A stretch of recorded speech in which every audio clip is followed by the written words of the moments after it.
agenda. Generally, evaluations are conducted to determine as systematically and objectively as possible the relevance, efficiency, effectiveness, the impact and sustainability of policy, program or intervention. These insights enable policymakers to make decisions on whether to continue, improve or terminate programs. For citizens, the success of evaluations is evident when tangible changes and improvement results from recommendation. The National Evaluation Policy Framework sets standards for evaluation across government institutions. The Department of Planning, Monitoring and Evaluation implemented the 2020-2025 National Evaluation and during the sixth administration, 17 of the 25 evaluations targeted in the NEP were finalized. 4 were discontinued for different reasons. I think this will be elaborated in the presentation. In 2024, DPME is in the process of phasing out the 2020-2025 NEP and has targeted to finalize the remaining evaluations. All the evaluations we're presenting today have implications for government budgeting process. However, budget implications from evaluations can be direct or indirect. For instance, only in 8 of the 17 evaluations made specific recommendations about budget and funding matters as indicated in the slide that will be shared. Evaluation defining and costing of core package services for survivors for gender-based violence directly influence the Department of Social Development. Budget decisions. Recommendations led to revised costing model that reprioritized this area of work. Evidence from the evaluation on flood disaster interventions has influenced processes leading to the announcement on the Minister of Finance in the MTPB statement, increasing funding allocations for unforeseeable and unavoidable, and the planned implementation of a disaster risk financing strategy in 2025. The DPME evaluation team actively participates in planning and budgeting processes to ensure that evaluation insights inform decisions. However, not all budget-related recommendations are implemented as they are due to various factors, including departmental practice and national treasury considerations. Identifying and acting on the most critical recommendations is essential in improvements. Many evaluations result in recommendation for improving budget efficiency and guiding future funding allocations. For example, the evaluation on the following: youth employment creation programs, operational capital program in human settlement sector, white paper on the rights of persons with disabilities, national and nutrition security plan, and lastly, the economic reconstruction and recovery plan, ERP. Areas for improvement include the following: DPME collaboration with National Treasury will be key moving forward, addressing declining budgets, strengthening accountability, and ensuring custodian departments take ownership of recommendations. And these recommendations, of most importance, is to be implemented to make the required improvements. I will, Chairperson, with your permission, ask that the DDG, as planned, the DDG for evaluation in DPME will present on this item, and I believe that the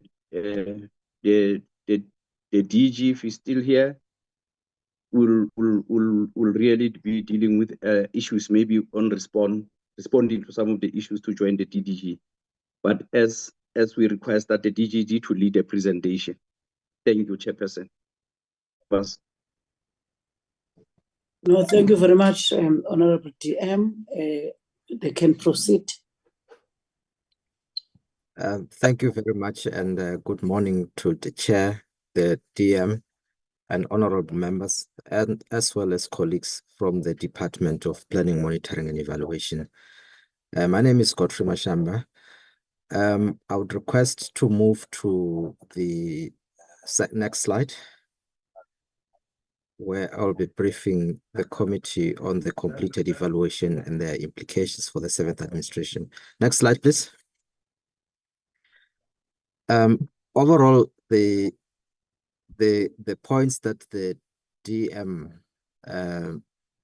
Muhai has outlined cover the initial part of my presentation, which is about the mandate of the department and the location of the evaluation work in the department. I will just add a few points so that if we take the material as read, we can move quick to the specifics of evaluations. Just to add to what has been said, let us move to the next slide.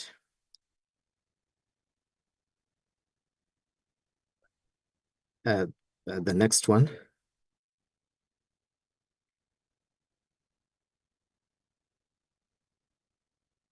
Yes, over here, the point that one needs to highlight to the committee is that the National Evaluation Framework sets the standards for evaluation across the government institutions. That covers the role of the DPME as the custodian of the evaluation framework, which oversees the functioning of the national evaluation system, comprising all the actors in the system, in government and outside government. And within government, there is work that's done across departments of government, as well as in the offices of the premiers, where they have officials that are responsible for monitoring, evaluation, and planning. So this process of the DPME interfaces with that part to ensure that there is sufficient knowledge generated to enable government to learn, to assess performance, strengthen accountability, and improve decision-making based on evidence.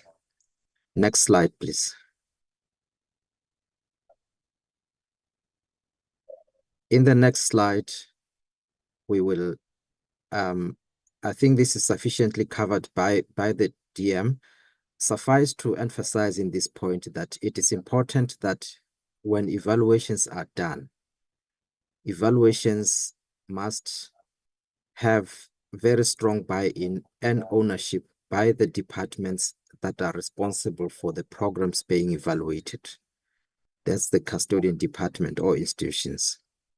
And that evaluations are done robustly, following the standards and prescripts of evaluations, but also that they involve the relevant stakeholders. Importantly, in this area to emphasize is that increasingly, as a lesson, we have learned that we have to involve the beneficiaries that are affected by the programs being evaluated so that their voice is heard.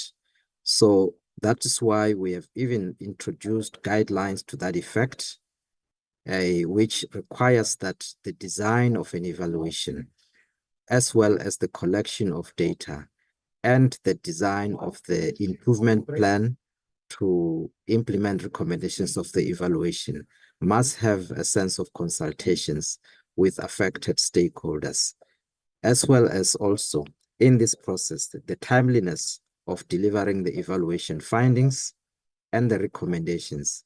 It's important to make sure that by the time evaluation reports or findings are being presented, they are not overtaken by events. So it is a very important lesson that we have learned also to highlight, Chair.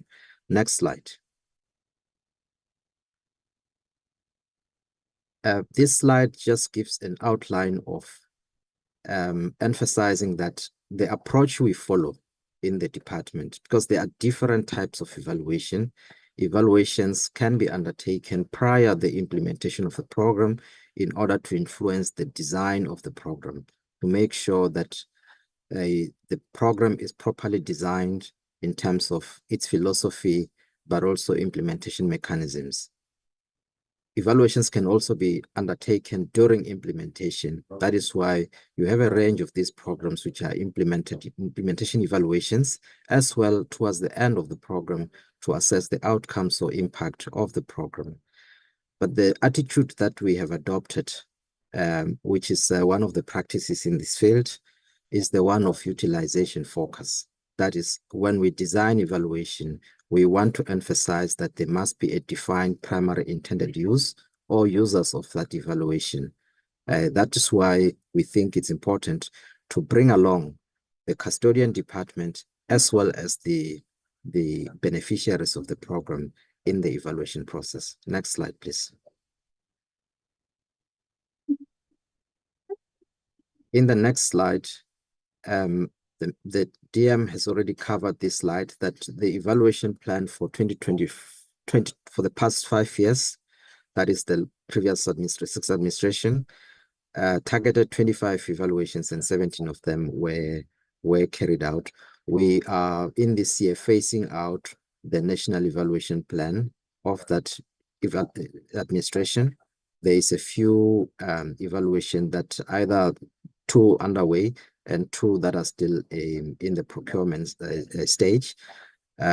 So we are phasing out this one so that we can prepare in the next year the national evaluation plan for the next administration. It is important at this point to highlight that, let's go to the next slide, to highlight that the criteria for assessing or selecting this evaluation and the method that we follow involves both the department DPME pointing and saying, this is an aspect that we want to evaluate. Sometimes we get that kind of directive from cabinet. We follow the cabinet deliberations, and we also projects that there are areas that require deeper level of attention through an evaluation process. So we identify those, and then we identify evaluation on that basis. But also, it involves departments themselves through clusters, highlighting that here is an area that may deserve an evaluation. So sometimes we allow the departments to do a rapid evaluation or whatever form of evaluation. Sometimes we then allow it to be included in the national evaluation plan. This slide just highlights what we do besides conducting evaluation and commissioning evaluation, that there is a need to continually implement measures to strengthen the national evaluation system through the evaluation guidelines, development and updating of those guidelines, forming collaborations and partnerships, but also interacting with the domestic actors as well as other actors in other countries who do similar work, so that we keep ourselves abreast of the developments. Next slide.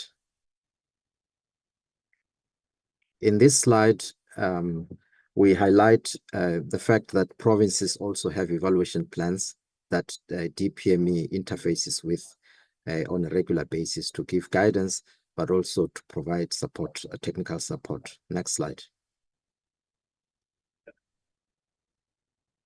These are the 17 evaluations that were completed under the National Evaluation Plan for the 6th administration.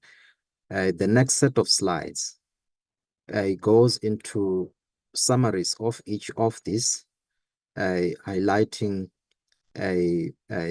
specific recommendations and also what actions has been undertaken thus far to implement the recommendations. Next slide. Next 2 slides. In this slide, one will highlight that the national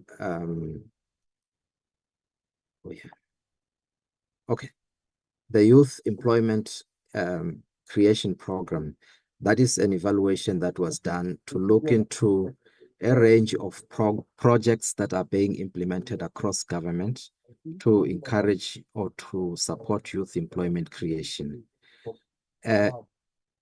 This evaluation identified some 280 youth employment programs across the spheres of government, and highlighted serious fragmentation in the system, as well as redundancies. So on the other side, also finding that youth unemployment problem remains significant in South Africa. So the recommendation in this evaluation was that there is a need for consolidating and streamlining these programs in order to improve the overall design of these programs, and to set broad guidelines on how new incentives or new programs of this nature can be structured to better achieve the results. We believe that this kind of recommendation, although it's not a direct a financial related or budget related recommendation, it has serious implications in improving the efficiency of allocating resources. Next slide, please. In the next slide, we highlight the evaluation of the National Food and Nutrition Security Plan. This is a program that cuts across departments. There's a number of departments that use this mechanism to coordinate themselves to deal with the challenge of food and nutrition security in the country. To highlight also to members that the issue of zero hunger is found in the Sustainable Development Goals and also the National Development Plan. What is found in this evaluation is that the plan itself, although it has come to an end in 2023, implementation period in 2023, it is found to still be relevant. So it is recommended that it should be continued. But in doing so, the next phase of that plan need to be developed to cover the period 2024 to 2029. But in doing so, there must be specific improvements made in how it is designed to get the results better, because in the previous term, only modest progress was made, with 17 of the performance indicators met, while 48 of them fell short. So, and the problem of nutrition security is still a serious one. So, in this case, the Department of Agriculture has already begun. They've started the process of developing the National Plan for Food and Nutrition Security for the next period. And they have also completed a survey that collected important data that helps this program to be more targeted at the national, subnational level to deal with the vulnerabilities in various locations across the country. Next slide. In the next slide, we speak about the operational capital program that supports provinces and municipalities in implementing their human settlement programs. This program is found to be very successful in supporting those areas in delivering on their programs. So it is recommended for continuation. But then going forward, there must be clearer guidelines and parameters on how funds that are allocated for this are allocated. There's also a recommendation to increase the funding, which the National Department of Human Settlement has already expressed an intention to increase the part of the allocation, the percentage allocation from 3% to 5%, so that it is provide adequate resources for implementing the resources. Next slide, please. Then the next slide speaks about the evaluation on the white paper on the rights of persons with disabilities. In implementation evaluation, we checked to what extent has this white paper been implemented and what results it has achieved. Importantly, the white paper has actually shifted the orientation and raised a whole lot of awareness at a conscious level, also in programmatic terms, for certain practices to be changed in government to accommodate the rights of persons with disabilities. So much still need to be done, although much progress has been made. So there are recommendations that are made here to enhance implementation. Part of the recommendation is that this implementation of this need to tap onto, there needs to be options to explore other funding sources other than dependent on government, other funding sources that will help to sustain implementation of various initiatives under this program. Next slide, please. Then the economic recovery plan, we did a rapid design evaluation of the economic reconstruction to assess what this plan was achieving. It was found to have mixed outcomes. There were areas which were moving well, but others were still lagging behind. But the economy itself, although it was recovering, there was a sense of some sectors still lagging behind. But importantly, implementation of the programs also gave mixed results. Sectors such as tourism lagged behind just because of the delayed opening up of the markets, of the economy in the tourism sector due to the Omicron virus, for example. But then again, what came out of this, which was shared with the economic cluster, is that outcome one of the medium-term development plan is premised on the recommendation of this particular evaluation that much more focused outcome indicators need to be developed for processes such as infrastructure development and also a master plan for industrial development and others, which work has actually been done, and details can be provided when the MTDP is presented in detail. Next slide. Then this was the next one on the frontline monitoring. This assessed the processes of the DPME in terms of how it's working, and the lessons from this have been integrated in the DPME processes. Next slide, please.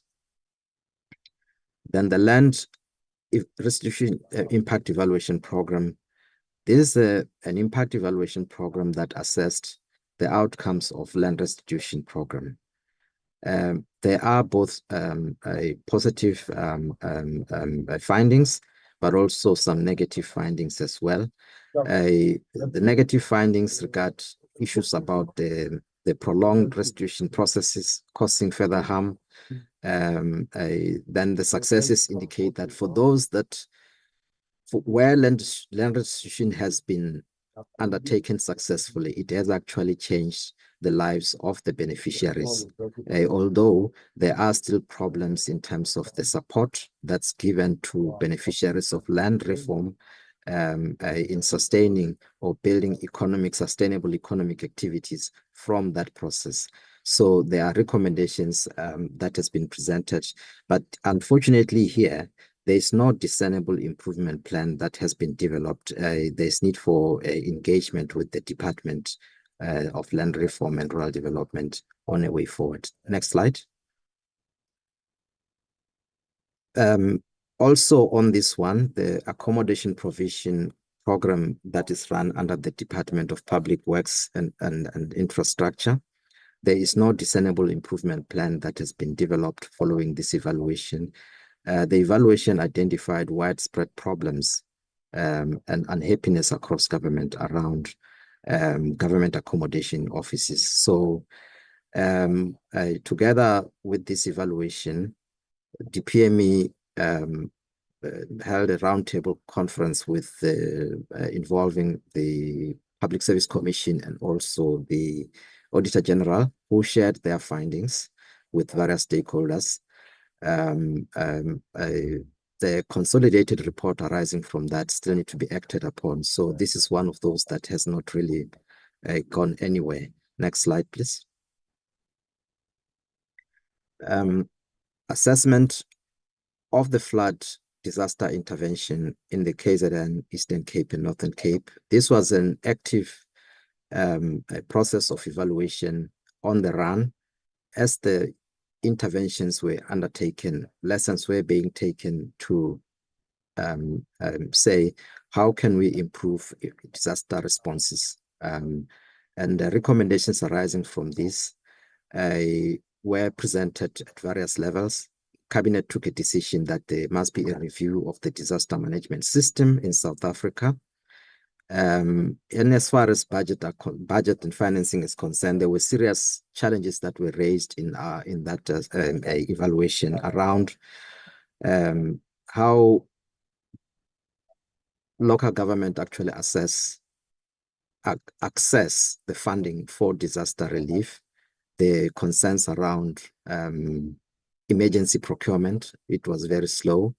But also the inadequacies in terms of planning for disaster and allocation of funding. So it is important to highlight here that the Minister of Finance has announced in the medium-term budget policy statement 3 weeks back about the intentions of the Treasury interventions to improve on some of those concerns that have been shared together with the ad hoc committee of Parliament on the flood disaster in quite some detail.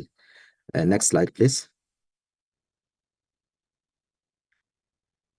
The evaluation of Operation Phakisa was done also to assess the lessons picked up from that, as well as the results arising from it.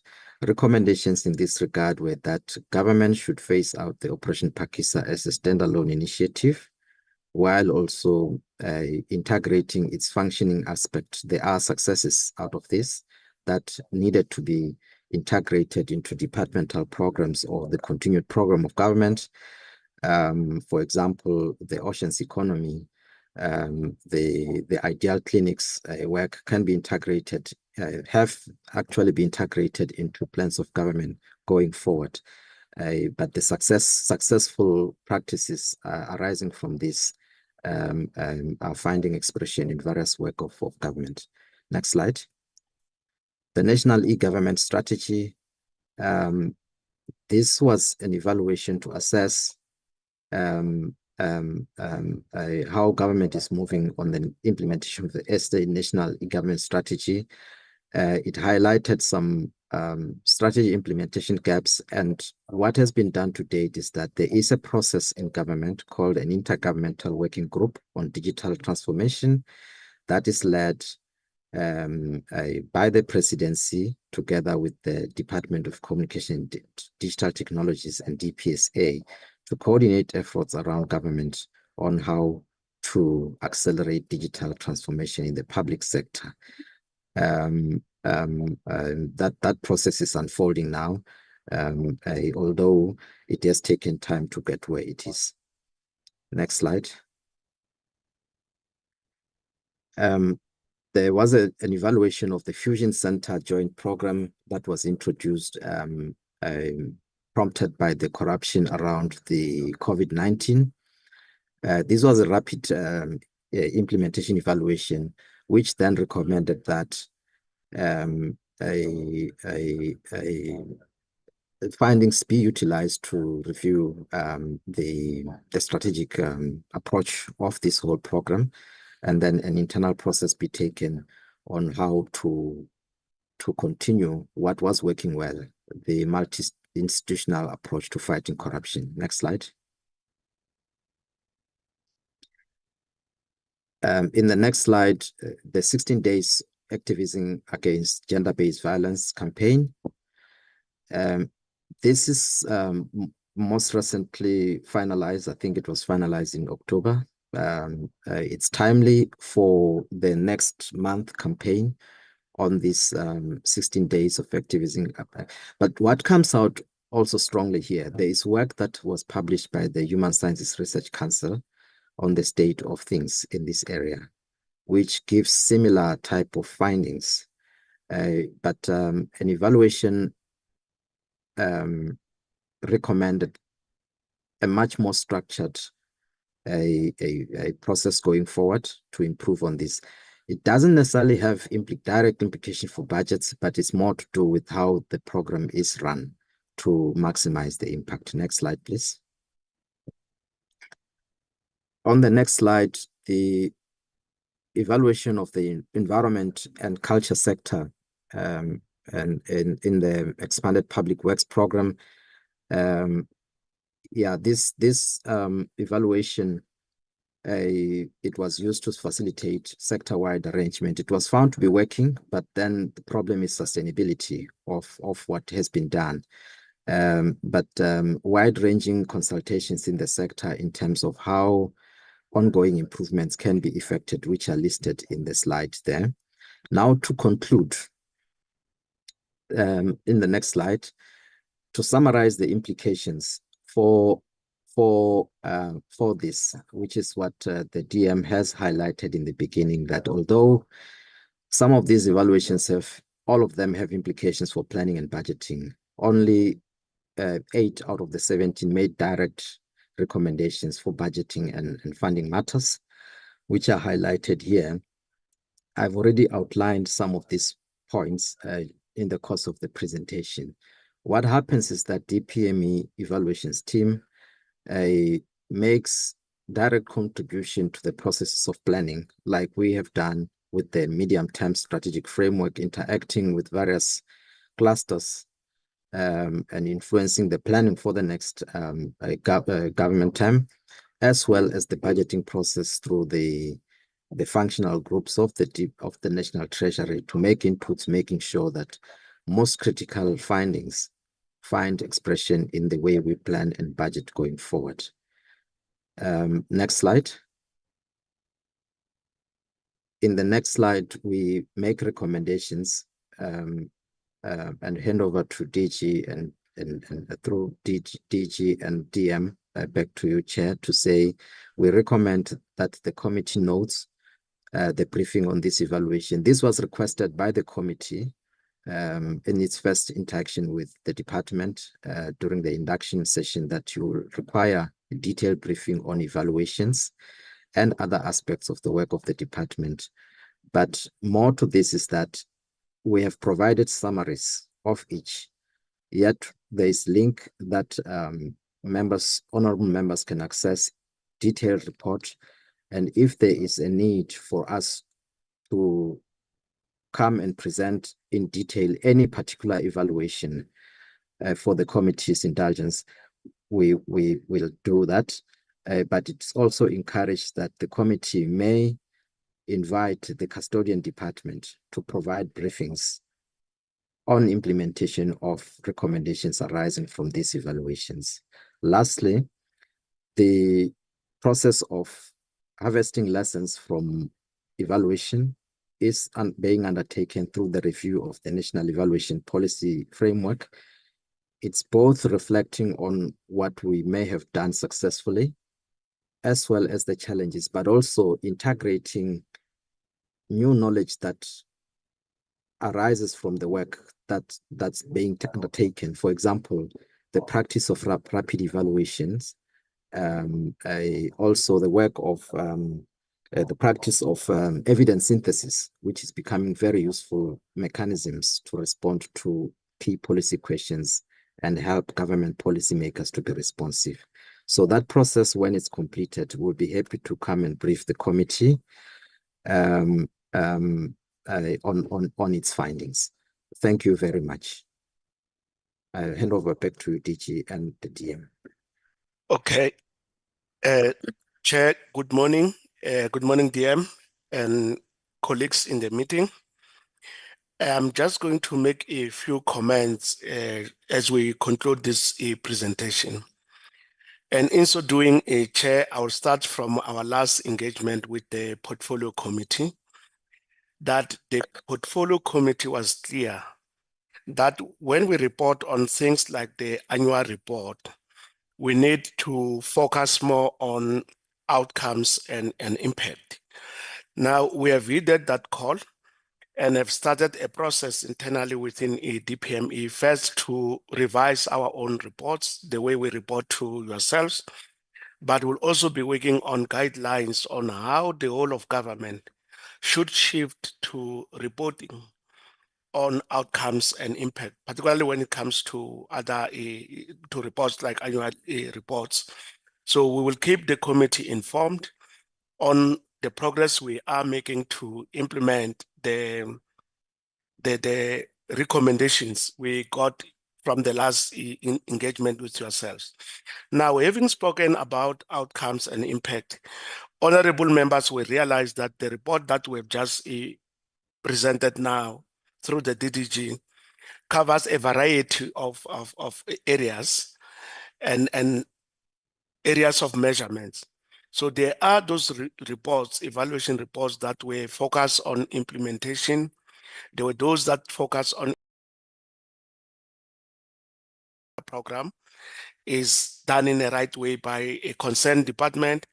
There will be those that move to outcomes and those that will go to impact. So our understanding is that it will depend, the scope of what you are measuring will depend on what it is that you are trying to solve at any given point. Lastly, to confirm that we have looked at all these evaluation reports and most of the recommendations, if not all, have been integrated into the plan of the seventh administration. And as the DGG has indicated, when we come back to present on the plan, we'll also highlight that linkage so that honorable members can appreciate that the evaluations do help us whenever we plan going forward. Very lastly is that we do have a report that deals with the assessment of the last administration. So that is a separate integrated report because that covers what work has been done. So it will differ slightly with the evaluations, that the evaluations are part of that big report that we've worked on. And should it be necessary, as required by the committee, we are also willing to come here and give you a sense of what actually transpired in the last administration overall. Thank you, Chairperson. Thank you, DM. No, thank you very much, DDG and also DG. Honorable members, that's the presentation by the department. And now I'm taking hands that want to speak on the presentation, honorable members.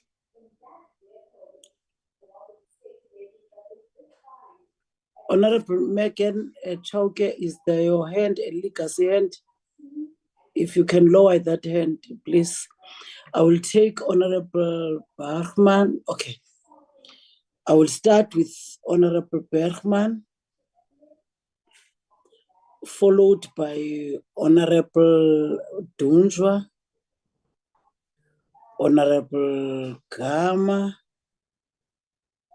Honorable Nkumpana, Honorable Christie, then the last is Honorable Montana, and Honorable Chauke. Honorable Bergman, Honorable Dunjwa, followed by Honorable Gama, Honorable Kumpana, Honorable Christie, Honorable Montana, and Honorable Chauke. Thank you very much, Honorable Bergman. Chair, thank you very much. A very nice reports and very thorough reports, and definitely something that I think we need to base ourselves on going forward. Just a few comments to you, though, for our committee, based on this report, though, where we've noted that Operation Phakisa has got a lot of different projects that are on the go, and there is a need to consolidate and possibly evaluate what projects there are. I mean, I think they run into the thousands, if I'm not mistaken, at this point. So, I mean, that could keep us busy for the next 5 years. But if there's a way to possibly have a summary of the projects, and as the presenter said, that there's a definite need to look at what can be consolidated, and if necessary, what needs to be enhanced or what can be dropped. And in that same vein, it is the same with when we benchmark ourselves as a country. I'm always curious to know which countries we're benchmarking ourselves against. So here we had our planning and monitoring templates, the guidelines and the templates, and the quality assessment was based on best practice from other countries. Which countries are they that we've based ourselves on? Thirdly, as you know, that I'm almost beating the same drum every meeting. What teeth does this committee or can this committee have? So it's all good to have the plans. It's all good to be able to evaluate, but it's when that portfolio or ministry has let us down. What teeth do we have? What sanctions can we possibly have that could make it more, dare I say useful, but maybe more productive would be the right word for us to continue this exercise and for us to ensure that not only do we reach 2030, the National Development Plan of 2030, but that we're ready for when we create NDP for 2050. Thank you very much. Thank you very much, Honorable Bergman. Honorable Tunjwa. No, thank you very much, Chair. Good morning to you, the DM, the honorable members, and the staff of the department led by the DG. In appreciating the report, Chair, I just want to make one comment, and I will be corrected if I'm out of order by the presenters. Is that yes, it is a good report, but personally, I have just some challenge that there are no time frames, in particular around recommendations. It's open-ended. How I want to say, how then is the Department of M&E DM being able to track if then in the report there are no time frames? It has always been since I became a member of parliament, always been my cry. Maybe it's how reports are being structured. Because when there's no time frame, it's difficult to pin people down and say, come, this is the 3 months you said, or we gave you, what is it that you have done? That is number one. Number two, in terms of the issues of nutrition, by virtue of my former area of work, will it not be advisable, I'm lacking a better word, that in these areas that are affected by nutrition, which provinces are affected the most? I will tell you why I'm asking that question, because I'm going to come to the next question.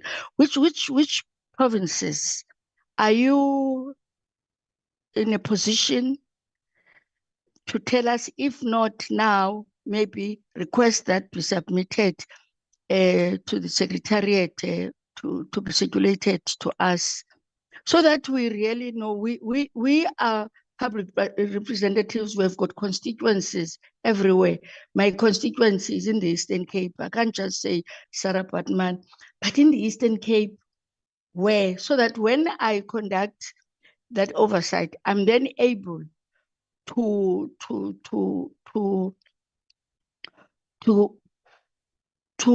make, or to get an accountability from the province where I reside. The other question is, there are provinces that don't have, it's in page 9, yes.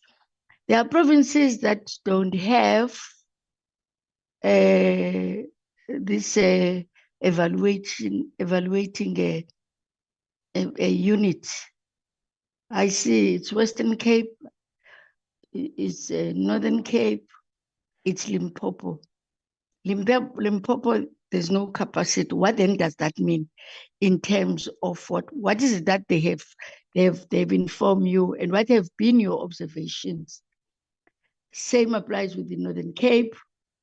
Same applies if Western Cape does not have, but are provinces allowed to decide on what they must focus on in terms of monitoring and evaluation? Is there no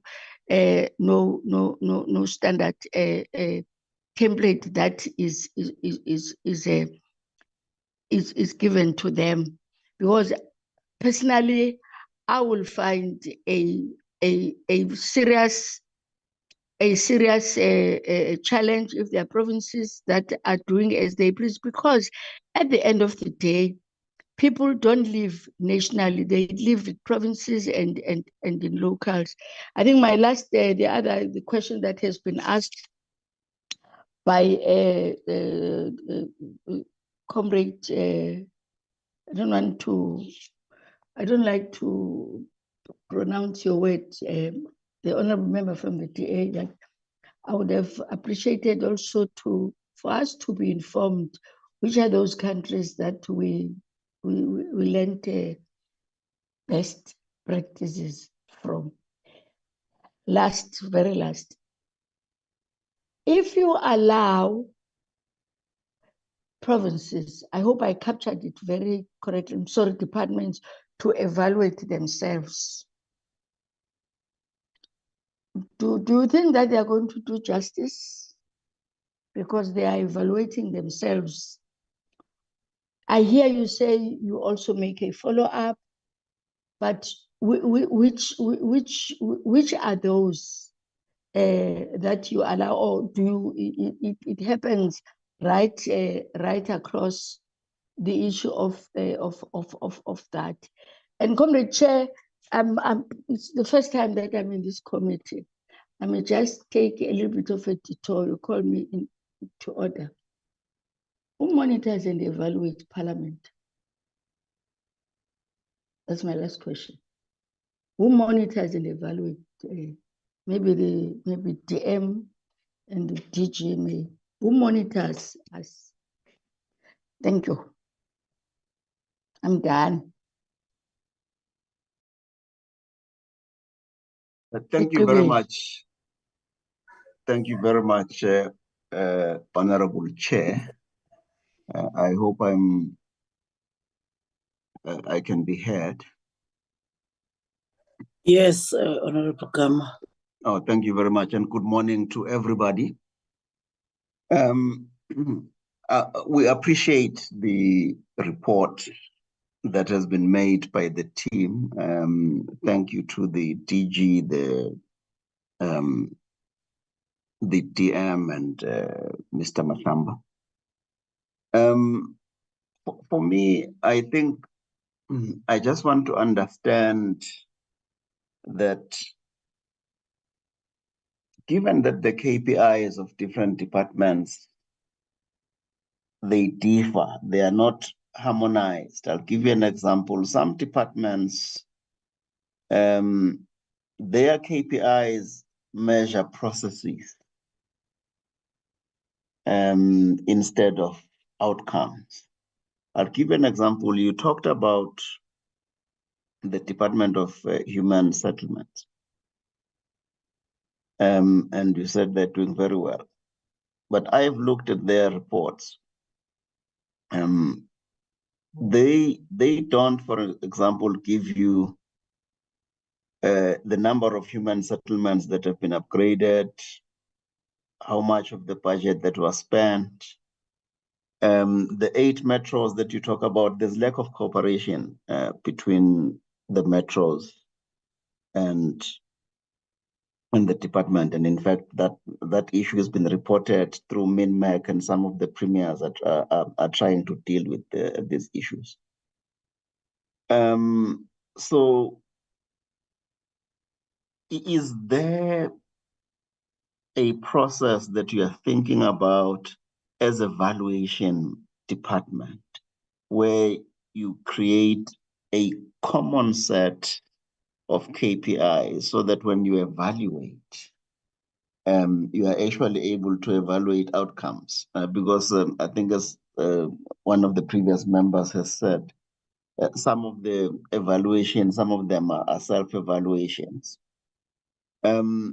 So for me, if we could have some satisfaction from the top to say when we evaluate, we're going to evaluate key outcomes.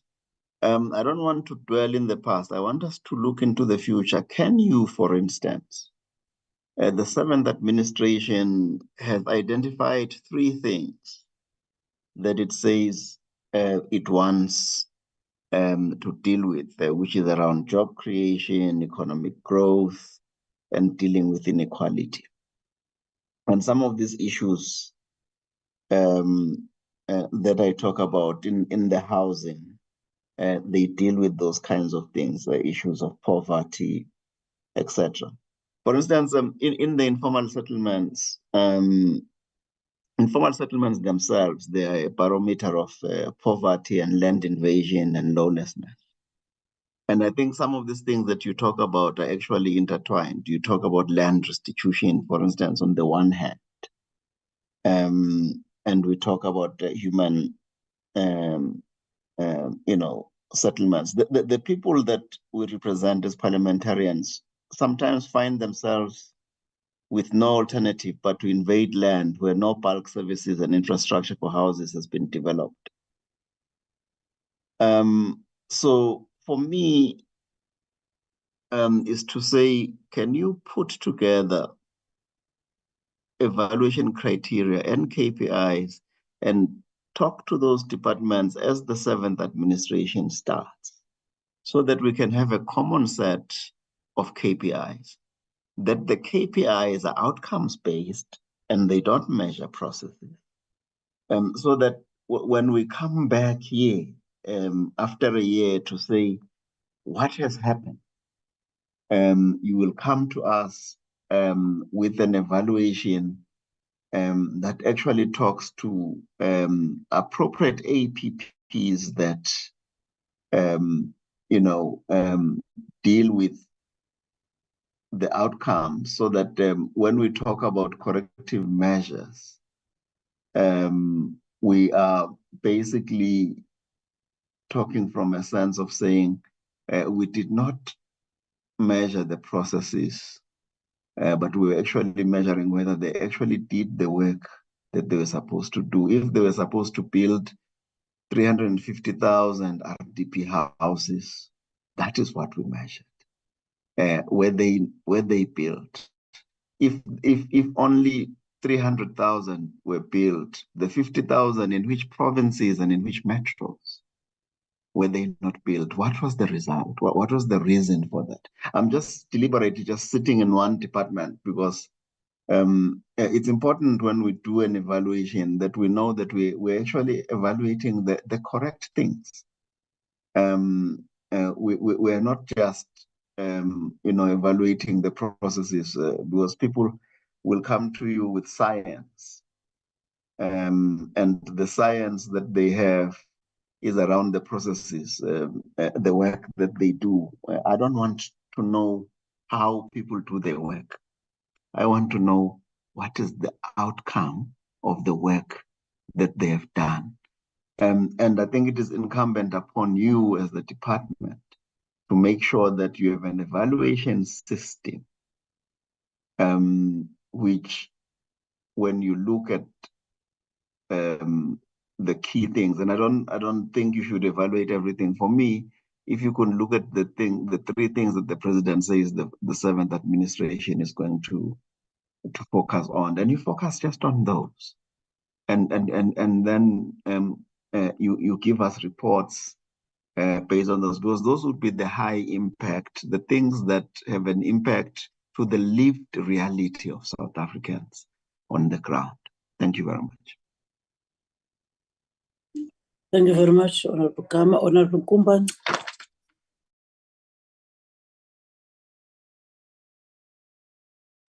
Thank you, Chair, and good morning to yourself and all the honorable members and the department present and the Deputy Minister. Chair, mine first is to welcome the report as presented, but just cite a few questions that I'm seeking clarity on. Firstly, in terms of the department, after recommending, how do they monitor and evaluate the implementation of the recommendations? And furthermore, when they monitor and evaluate the implementation, I suggest they attach timelines so that to enhance proactiveness in their approach.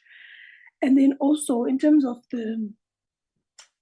there were programs cited and highlighted with the monitoring and evaluation highlighted.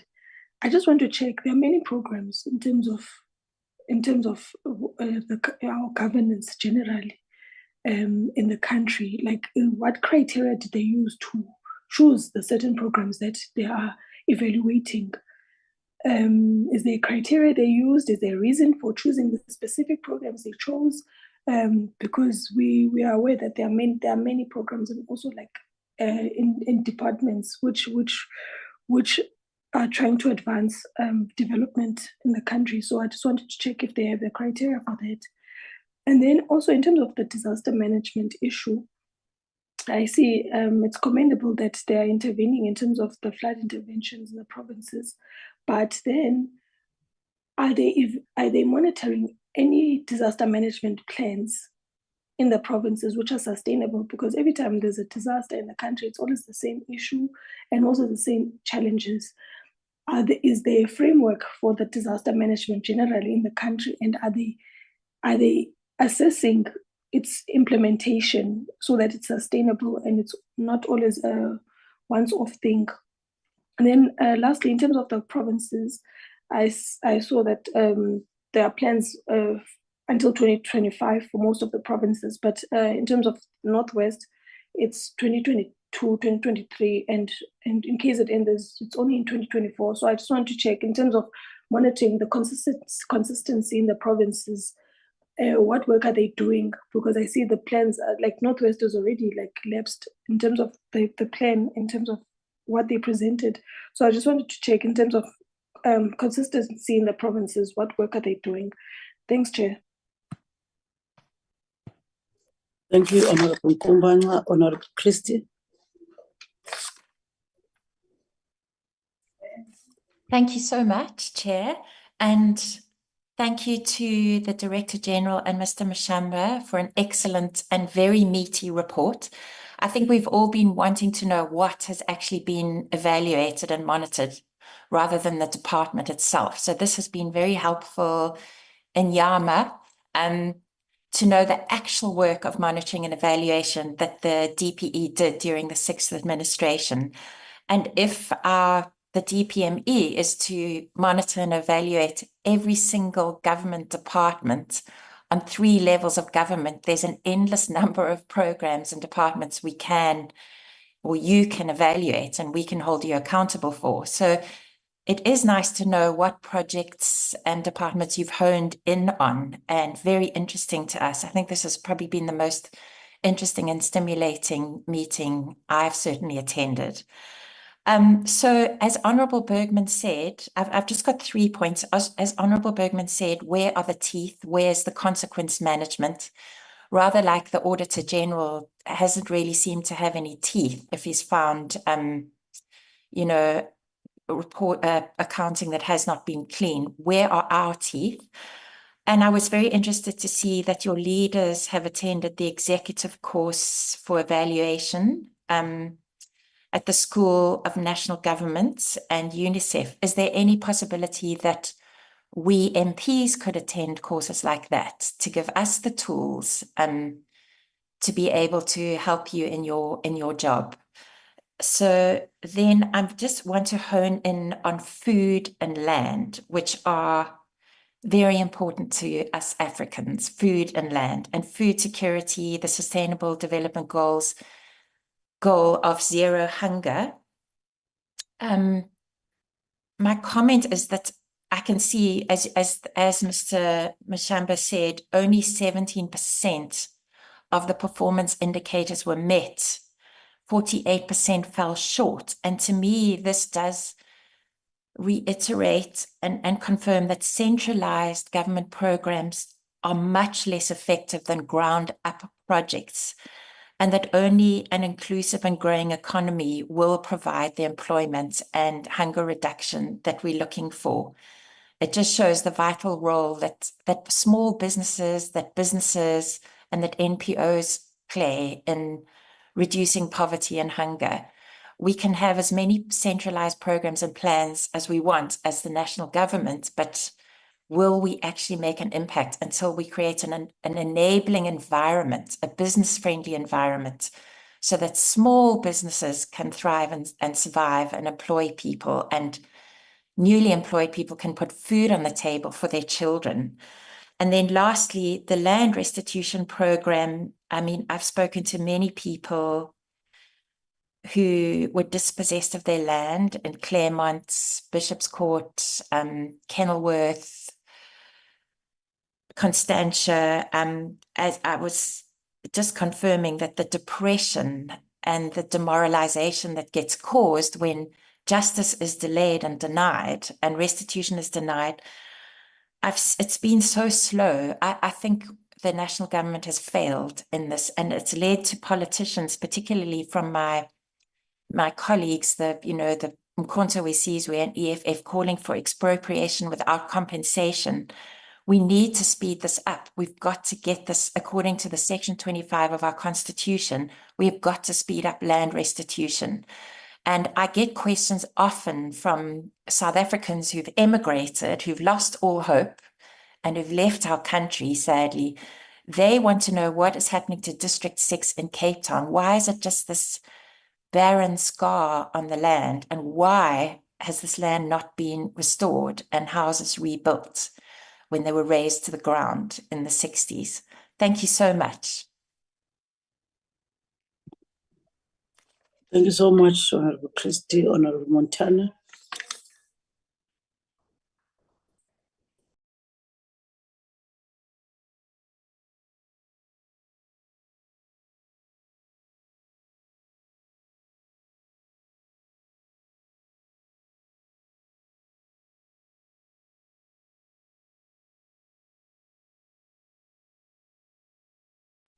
Honorable Montana, I can see you are in the platform. Team Montana. No, I'm there, Chair. Good morning. Can you hear me, Chair?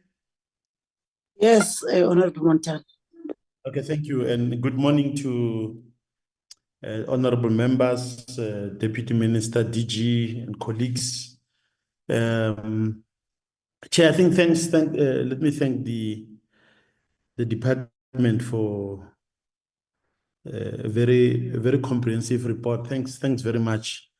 I think that measuring those programs across government, I think is very important, and I think there are important lessons. I'm glad though that the evaluation framework itself is undergoing a review, which means some of the comments that have been made and that will be made will be taken into consideration when the framework is finalized. So that would be my first point. The second point, relates to, and I think to some extent, my colleague Honorable Gama touched on some of those, on what we are measuring, and I look at specifically the program on food security. That has been presented, and I think the findings are very important. But as a presentation, we're going through that particular part of I was asking myself, can you achieve food security, nutrition, with the kind of strategy that we are taking? The evaluation looks at. I think that's so inward looking in that respect. If you look at food security, yes, government is a program, and I know that we're evaluating that. But But without looking at the industry structure, without looking at the regulations, for example, in the sector as a whole, you'll not be able to get the true sense and what impacts. For example, currently in the country, we have the problem about food poisoning and everything. We are dealing with the symptoms. The root cause of this is that the majority of South Africans can't even afford to buy food, can't afford to buy nutritious food, as a matter of fact. Maybe you and I go to Woolworths, but the majority of South Africans cannot afford to do that. But you cannot address the problem just by looking at what government has said itself. You have to look at, for example, some of the structures within the Department of Agriculture. And I know that the presentation at the end, it provides us with a link to go deeper and look at some of the issues that are there. I mean, no country in the world has been able to solve the issue of food security without dealing with issues of pricing, for example. So I think that we are dealing with. I think that when the department looks at the evaluation framework in that is undergoing review, you need to look specifically at what government is doing, but look at the impact or the constraints imposed by an industry structure. Look at the role of regulations, and more specifically on food security. I know that we've mobilized the police, we've mobilized the JMPDs to chase after what we call foreign businesses or illegal spaza shops and all of those things. That is only one part, one small part, and that doesn't address the root cause. The failure of policy, the failure of regulations to regulate, in fact, the real food cartels that drives food prices, that controls themselves, that forces me and you what we eat and where we buy is a central question. So if you look at what government does and you limit yourself to that, so I welcome the evaluation, but I'm saying the department needs to take in its review, expand the way it does. It doesn't look inward or a self-contained evaluation. It needs to look at, I don't know how you're going to factor that in, whether it will be part of that evaluation or you then look at the secondary assessments. But I think you guys are the experts, you'll be able to say that. So when I look at that principle in food security and nutrition, I think that is a main issue. Look at the industry structure, look at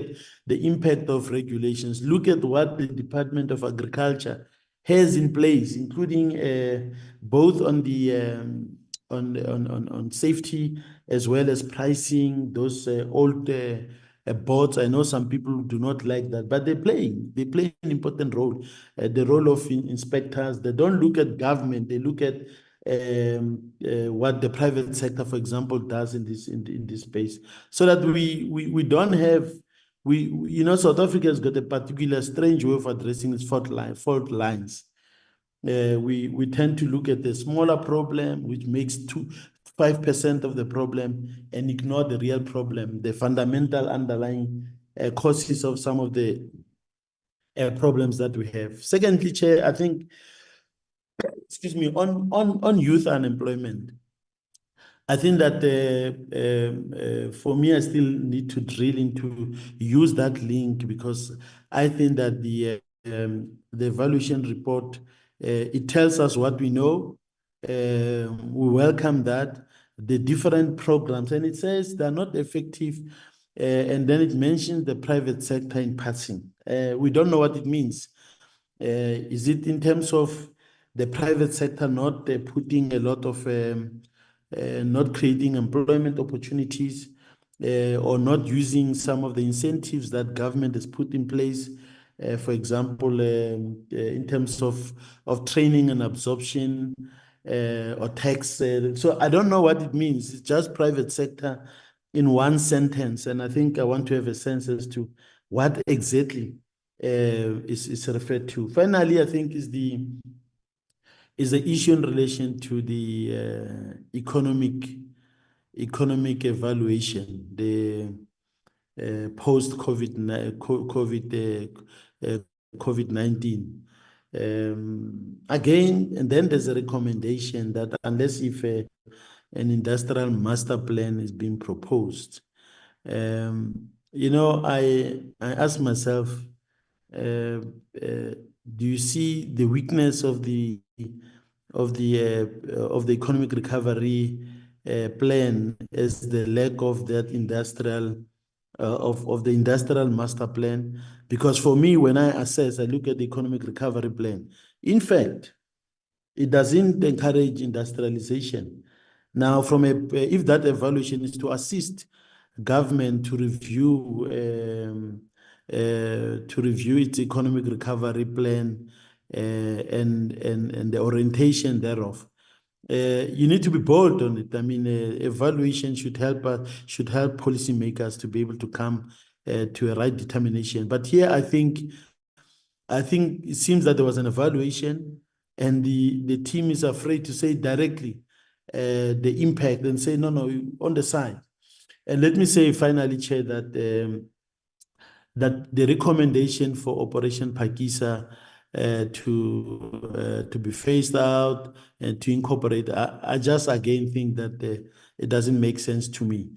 I understand the alignment that we require, and for line departments or even SOEs to do some of these things. But if you say that the ocean economy provides you with the opportunities, it's quite clear that you'd want that to have an impact. You see that as an opportunity, particularly in the context of the proposal for an industrial master plan that we require. So for me, I feel that sometimes we are making choices. Some of the recommendations are made on policy preferences rather than guided by the evidence that has been generated here. So if Operation Phakisa is or the ocean economy, as it were, it's a huge opportunity for the country. Then I think that the recommendation would have been, I would assume that as you develop the thing, some of the key elements of this industrial master plan include harnessing, for example, the ocean economy. We are currently in the transport portfolio committee dealing with what we call the merchant shipping bill. One of the things that some of us are looking at is how it could open up opportunities on shipbuilding, on small enterprises, and a whole range of other opportunities that are there. And you come to an evaluation report says phase it out, incorporate the different. No, I think that we seem to be the conclusions we are drawing from that. The colleagues may differ with me on the issue, but I think that I want to drill more based on the link that you provided for us to see exactly what it's telling us. But overall, I welcome the report. I think that the weaknesses that we're identifying, we are not saying we reject the report. I think we're just simply saying, as you review the framework, you factor in some of the things that we are raising so that we have a comprehensive picture, and that the policy process is robust, is sound, and is informed by realities that we face as a country. Thank you, Chair. Thank you very much, Honorable Montana. Honorable Chauke. Thank you so much, Honorable Chair, and I would like to also greet honorable members of the Portfolio Committee, the DM and the team, and I would like to also appreciate the presentation that has been given to us. Chair, I've been greatly covered by my colleagues, and I think one of the things or some of the items that we'd like to touch on is on the monitoring and evaluation framework that the department has put in place. And I think what has already been alluded to is that if we do have a streamlined format that is to be used in provinces, and I think there's a great disconnect that we have seen or observed, where in terms of the monitoring and evaluation oversight, responsibility or ability of the department has sort of been weakened by giving independency to provinces. That's number one. Additionally to that, in terms of consequence management, and this has been mentioned by one of the colleagues as well, to say what are some of the consequence management strategies that have been put in place? Because I think these consequence management strategies need to be reinforced. They need to be also enforceable. And I think it does not only speak about government departments and agencies or entities, but also to the private sector. And perhaps the department can also just give us clarity in terms of its oversight responsibility when it comes to the private sector, where we know that we are overpopulated or we're populated by the private sector, but also we are seeing the underperformance of compliance coming from the private sector as well. Chairperson, in terms of the department's monitoring and evaluation oversight responsibility, now it's going back to also consequence management. Now, I think what we would also appreciate as a portfolio committee is to really have an insight on some of the departments that have underperformed, number one. Number two, what are some of the challenges that these departments have faced in not meeting the targets? And then lastly, what are some of the strategies or mitigation plans that the department has to mitigate those challenges? And I think it's very important for us going forward to ensure that departments and agencies and entities of government, both on all three pillars of governance, really need to start meeting their targets. We cannot wait for an Auditor General's report in order for identifying the challenges when we can see the challenges really cementing. And therefore, what is the timelines that are set? Is it needs to come from provinces, that need to come from local government, that needs to come from departments and nationally for us to have the ability to evaluate the performance? I mean, one of the key challenges that we are faced with is the equity. Implementation of equity and meeting the targets. Why is it that in 2024, we're still having departments and the private sector not being able to meet these equity targets that have been set? And what are the consequences for those agencies, departments, and the private sector? We know that it has been alluded to that departments or even the private sector would rather pay the fine. But what then happens when we've got an entity that has been paying a fine for the past 5 years because they are not meeting the equity targets? Also, in terms of meeting targets and KPIs, what are some of the collaborations or which departments has the Department of DPME collaborated with in order to provide the necessary support in its implementation of these programs as well, and meeting the requirements in the different departments and agencies? Additionally, Chairperson, one would want to find out with the engagement with Treasury, what is the engagement of DPME with the Department of Treasury in terms of its evaluation of budgets that are allocated to departments? And I think it's very important for us to really have an insight on that. Are they utilizing their budgets? But because you find that year after year, you've got departments that have underspent or they've overspent. And the ones that have underspent are returning budgets that are really critical budgets. For example, I'm going to use the one for persons with disabilities, where there is a great deficiency and a disconnect, where basic services are not meeting this minority group.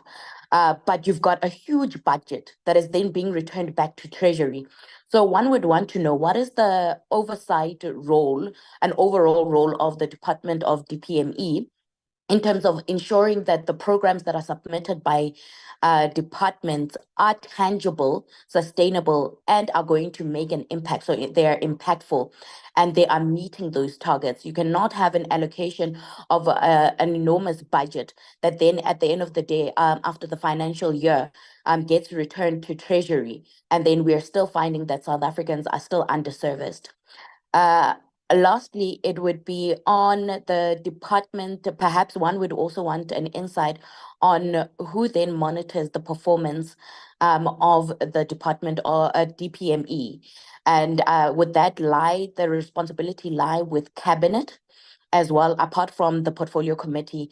Is there another institution that then has an oversight responsibility to monitor the work that is being done within this particular department?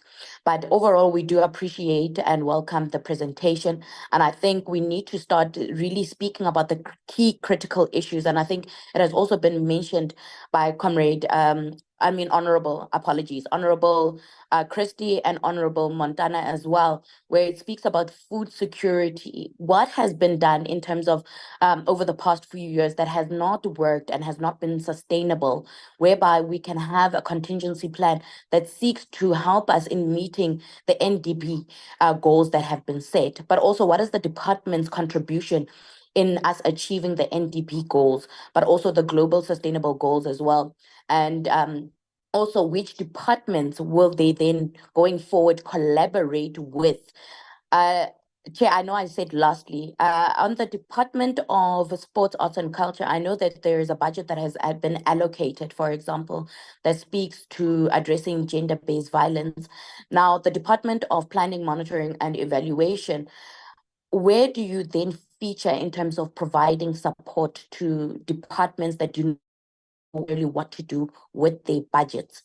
Do you have, because you are part of the planning, what type of planning processes do you undertake?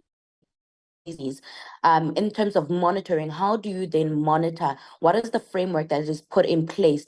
What is the reporting template? And then the evaluation, what are you evaluating? Are you evaluating the performance of the department? Are you evaluating the impact of the projects or the programs?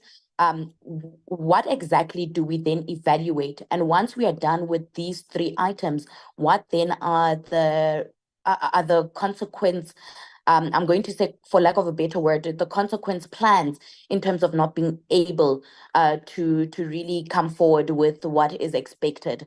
And I think lastly, it would be the communication between the department and the South African individuals. And I think this is important, that speaks towards the communication strategy of the department holistically.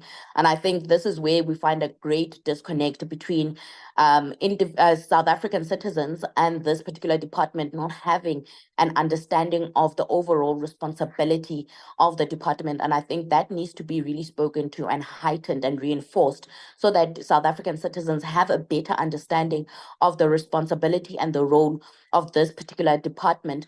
And further and more aggressive interaction and engagement needs to be made in order for us to really see and understand the critical challenges that are faced by our people on the ground, and see more of the visibility of the Department of DPME. Lastly, it would be, what are some of these best practices that we say that we have identified through our travel? And also, how do we look to implement them? Lastly, on that part, it would be then, what are the time frames? Because the last thing we want to do is to have departments and our ministers, deputy ministers, and officials travel to countries, identify best practices, but then we do not have a set structured way in which we're going to implement them, and are they going to be sustainable? And we do not have timelines and timeframes attached to them. So one would want to understand that these best practices that we're saying we'll be adopting, what are they? How are they going to be implemented? And what are the timeframes that will then be attached to them? Thank you so much, Chairperson. Thank you very much, Honorable Chauke. Honorable Apiri, that, and then I will follow by Honorable Butelis. Good morning. Oh, sorry. Oh, apologies. Thanks very much, Honorable Chair, and greetings to the leadership on the platform. Honorable Chair, just some few questions for myself, and I will start by appreciating the report.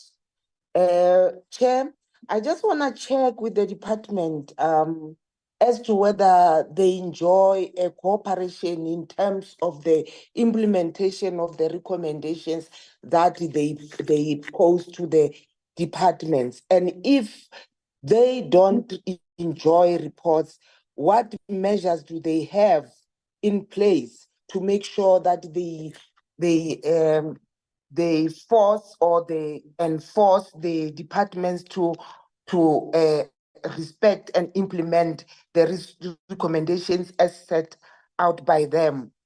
The other issue, Chair, is to check with the department to say in terms of the performance in the departments, these departments do differ in terms of their performance areas. In their plans, as the custodian of planning, in their plans and in their engagements with the Treasury, do they really prioritize departments which have got serious crises or serious challenges in terms of the way they are? As an example, Chair, we have climate change, everyone knows, and Department of Agriculture faces serious challenges, and then the disaster that they are facing together with other departments having challenges based on what is beyond their control.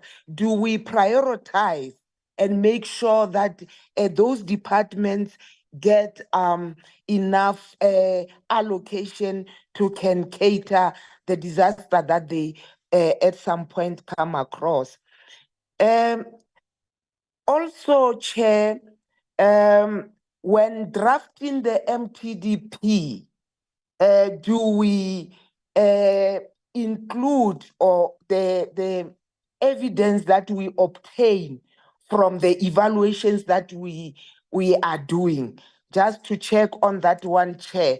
And to check, Chair, again with the department as to whether the evaluations undertaken provides any insight on the level of achievements of the developmental goals and commitment on the NDP, considered the time left before 2023.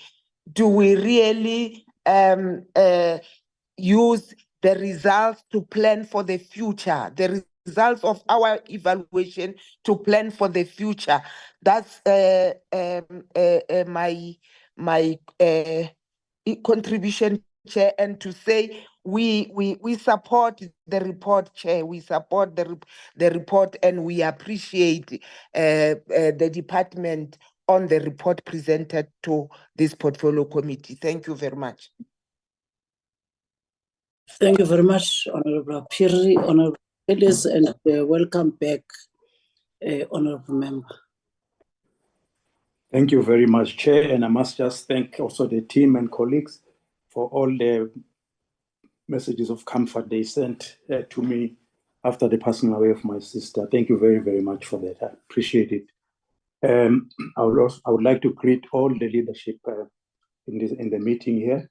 And of course, I think I have to start where everybody started, to really commend the presenters in the report. It was very comprehensive and very insightful. And it's very, very important that we also understand. Leads me to my next point to say, it's important that we understand what's going on in the department. But I think we must be very cautious that we avoid what has been touched on already, being too inward looking, so that the sharper focus really is on the outcomes. I think everybody, that's a point which has been made time and time again, and I may not fail to also emphasize it.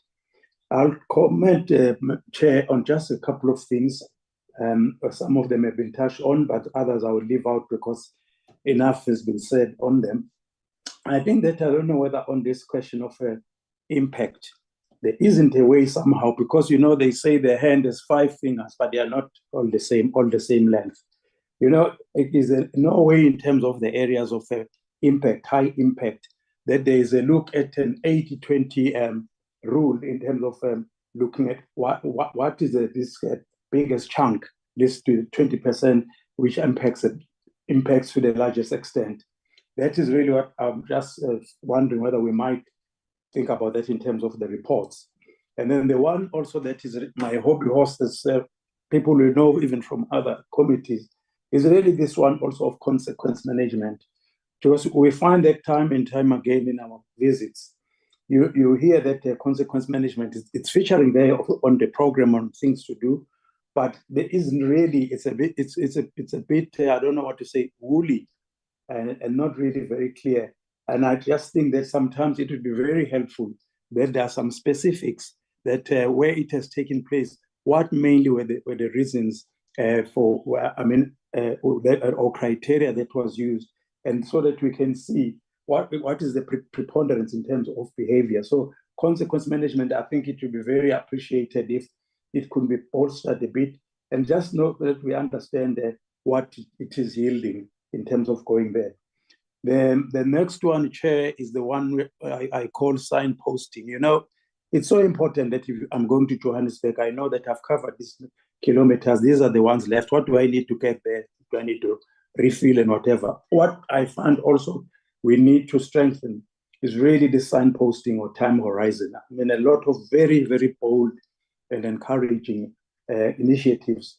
You find that, but then there's that open end of not knowing when will that be achieved. Then it can be even easier also for all of us, even as a committee, to see how far we are from the target and what needs to be done. And then the next one I would like to comment on is I would like to ask a question.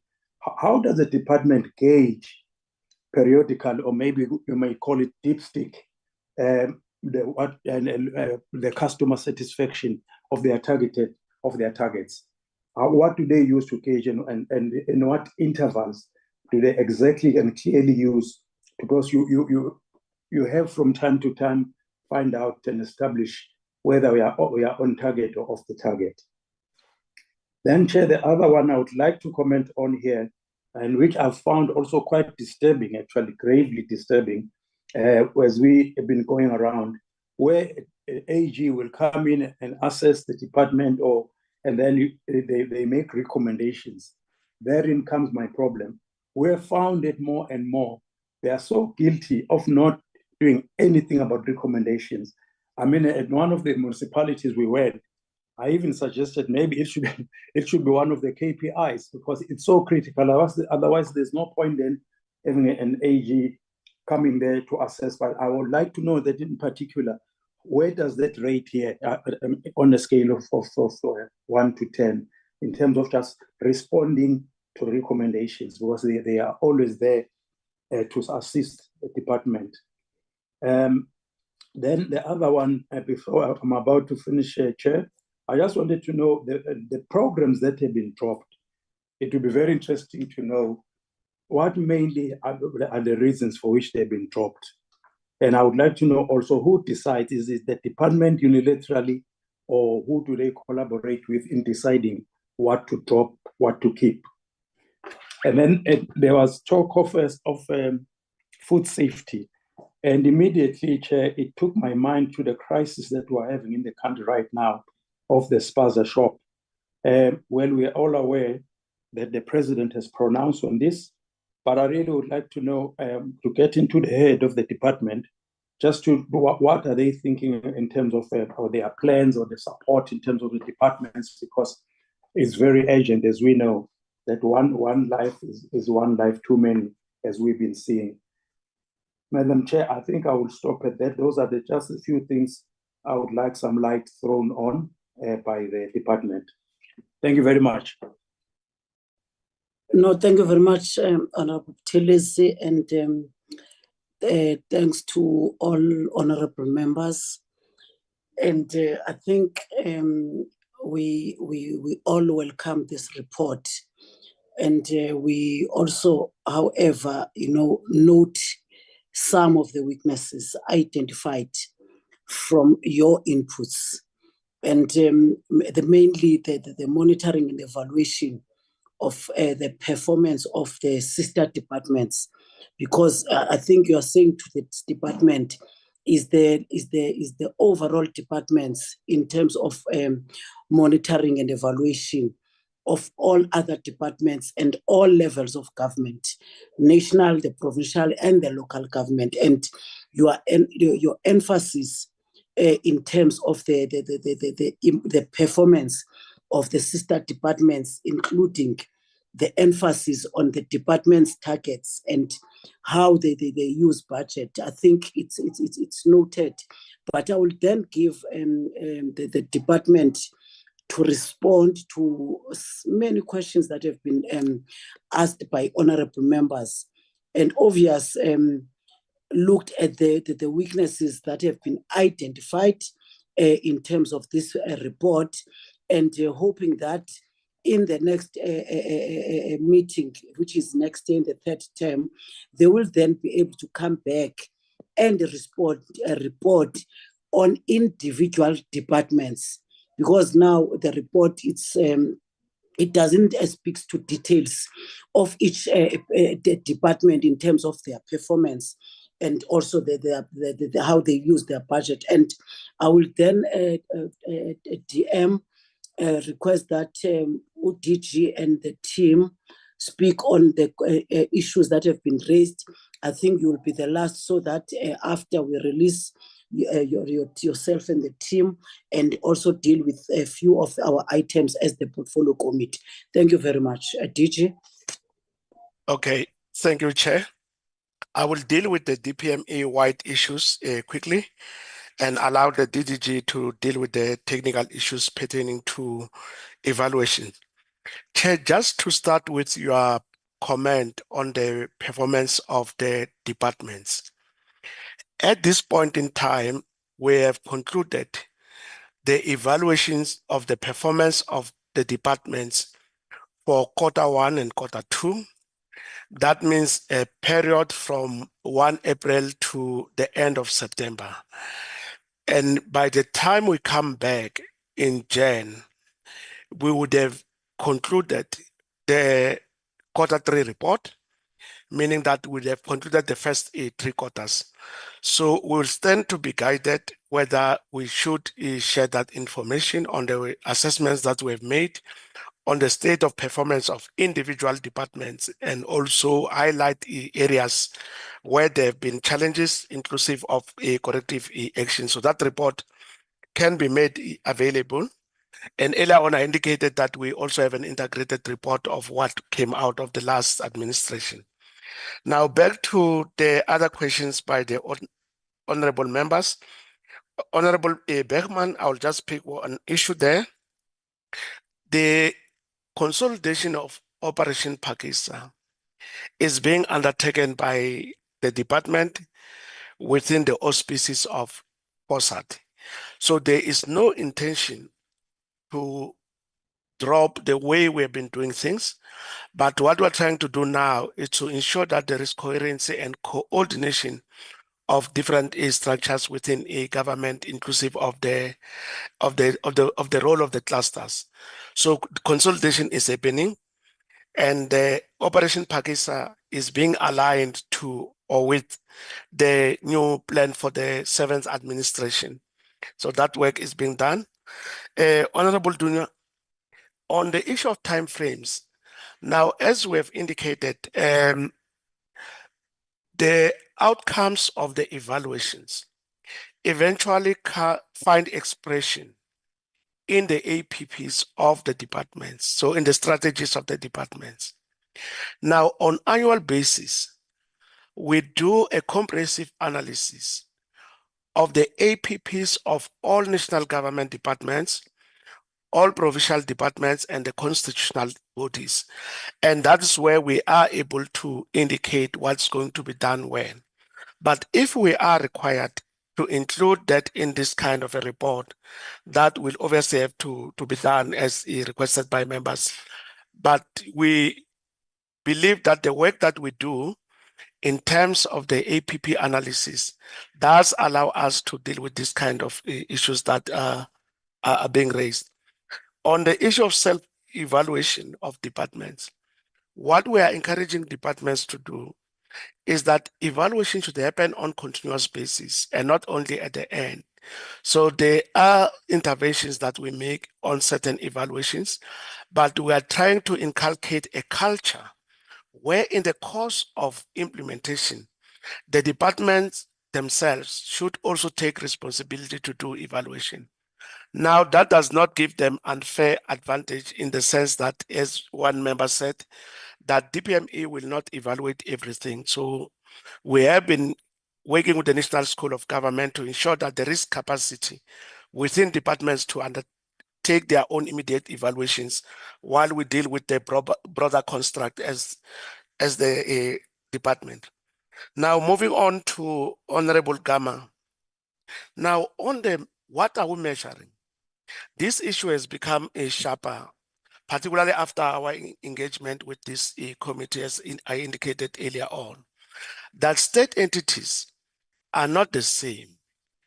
There are oversight bodies, as I gave an example of the public protector. And there is a question that we are discussing with the PP of what will constitute outcomes when it comes to a body like that, which does not implement, but makes recommendations. Then you have a cohort of institutions that are called the Center of Government, inclusive of DPME, Treasury, DPSA. How do you measure the performance of those bodies, given the fact that they don't implement programs, but they are responsible for coordination of the work of government? And once you invoke coordination, may look like these departments or what they do are mainly processes.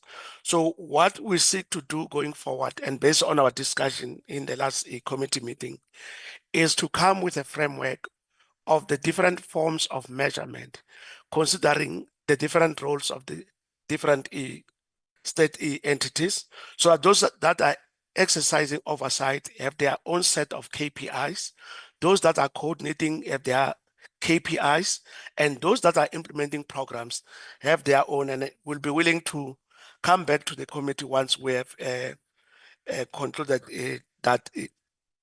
Now, just in passing on the informal settlements, this, by the way, is proving to be a very big challenge that we have identified. We have a comprehensive report on the challenges that we are faced with, because the law requires that once people have invited a particular space, to remove them, you also have to find them alternative accommodation.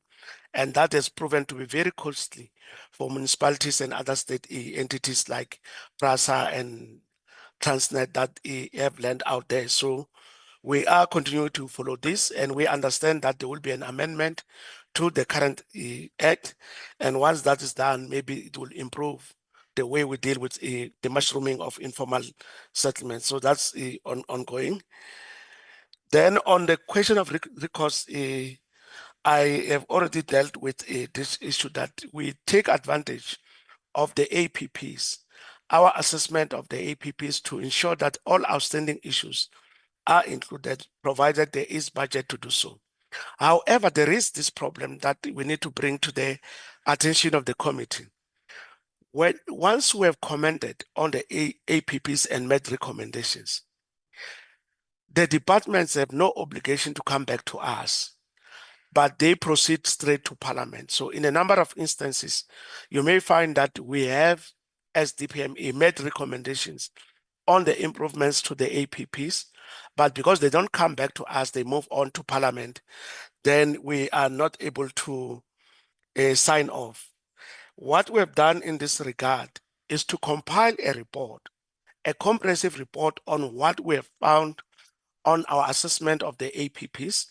And we are requesting, Chair, that that report be presented to this committee, which then can decide how to engage with the other committees, because that will then help us to ensure that our own recommendations are implemented by departments. Just very quickly on disaster management, the issue of early warning systems is proving to be a big challenge, I mean. We are attending to this issue and asking very probing questions as to, after receiving warnings from, say, the weather service, what do you do, municipality or national government or provincial government? So there is a report that we are working on that will deal with the early warning systems, and we're drawing out of some of the recent experiences, including the one in Tongat in, excuse me, in KZN. Then moving on, unmet targets on land from Honorable Christie. We are also dealing with this issue. We have compiled a report on some of the outstanding cases of land restitution. We deal with the case of Inanda, which goes back to 1983. The Bakonin, Limpopo, also going for many years. Kwamkwanazi, which is recent. So we do pay attention to these kind of issues. We have also evaluated the communal property associations, most of them which are facing a whole lot of challenges, and we've made recommendations on legislative reviews. And then we have not paid attention specifically to District 6, but that is something that we are going to attend to. Just two issues from Honorable Montana. One is on industrial policy, that on evaluation of the ERRP, we found that the implementation of industrial policy component was not coherent, and we made many recommendations of what needed to be done to ensure that the 21 master plans that have been introduced to support industrial policy were giving us the necessary results. Some may be job creation, some for import substitution, others enablers, and others for export purposes. So we were making this point that as part of the evaluation of the ERRP, we need to pay serious attention to industrial policy so that we can increase industrialization, which currently stands at around 13%. And we're told that if we move to 20%, we'll then be able to address most of the problems that we're faced with. On the role of the private sector and skills, one issue that worries us that we've been attending to is that of the sitters. There are 21 sitters with billions of rands, and we find that the sitters are following a supply side approach in that they train young people, not because young people are going to find jobs. So there is no link between supply and demand, and that is being attended to. I've already dealt with the issue around Operation Pakisa. On Honorable Jauge, I can pick on two issues. The one issue is around performance management. Now, performance management is one of the tools that we have to ensure that we incentivize or disincentivize people in terms of a performance. And I must admit that at the present moment, most of our assessments, including that of HODs, has been focused on outputs than outcomes, and consistent with the point made earlier on, based on our previous discussion. We are also exploring ways to ensure that the assessment of members of the senior management system of government is based on outcomes. So the whole review of a shift towards outcomes will also include how we undertake performance management processes. Now, we do have an early warning system that gives us a quarterly report, which is managed by DPME on regular basis. We engage with FOSAT and the clusters on the state of performance and identify areas that require a recourse or redress by the departments. On our engagement with National Treasury, this is far from being perfect.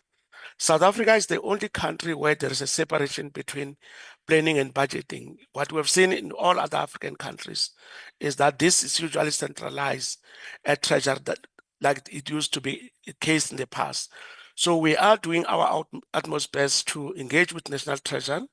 We have an instrument that we've designed as DPME called Budget Prioritization Framework, which is our input that we submit during our engagement with Treasury on the budget. We are not there yet, but something that we are working on. It's a very big deal, I must admit. On the issue of collaborations on GBVF, we work with the Department of Youth, Women, and People with Disabilities. We do a lot of work on their behalf and support them in carrying out evaluations. Then, Honorable Apiri, the issue around budget, I've already mentioned that. Just to indicate the kind of interventions on the budget. two issues pertaining to the Defence Force, for instance, just to underscore the fact that we pay attention to the issues. So we'll be in a position to say to Treasury, you can't give the Defence Force money for sensors at sea to detect rogue ships, but the Defence Force has got no capabilities to respond. So we'll pick up on those issues and raise them. Likewise, we also always raise issues around budget reprioritization, wherein we'll argue that you cannot cut the budget of the Defence Force like you'll do DPME, because the Defence Force requires some lead time in terms of the procurement of equipment. So those are things that we always pick up. The issue of consequence management, we've looked at it, Honorable Buthelezi, just to highlight one or two examples of how we go about engaging with the public. I'll start with the implementation of the reports that come from the oversight bodies. So far, we've been focusing on the SIU because we discovered that not all the recommendations of the SIU are about prosecutions. Some of them require change in the systems of government. And we have constituted a team within the presidency and DPME to follow up on the implementation of the recommendations of the SIU. There is a new discussion with the public protector on the same as to how do we ensure that the recommendations of the public protector are implemented. We have a report called Development Indicators Report that includes extensive engagement with society as we assess the performance of government. So that report will also serve in this platform.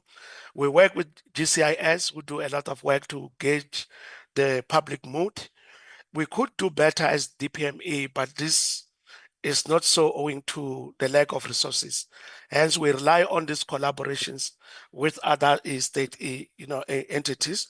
Lastly, on my side, we are starting or have started to do work on the current challenges to investigate the capacity of the state, Honorable Montana, to deal with, to round up all these emerging issues.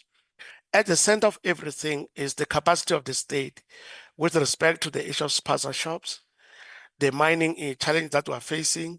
We have also included the current issue around ESCOM meters. So these are the emerging issues that we also deal with as and when they emerge. So Chair, I've dealt with my cohort of the issues that relate to the systemic functioning of DPME, and I'll ask the DGG to deal with more technical issues on evaluations. Thank you. Thank you. I guess I should proceed. Thank you very much, DG, for handling the complex issues. Just to add, the hallmark of quality on evaluations is usefulness. And what I pick up, Honorable Chair, from your comments, that there is implicit in the comments by honorable members, there are particular points where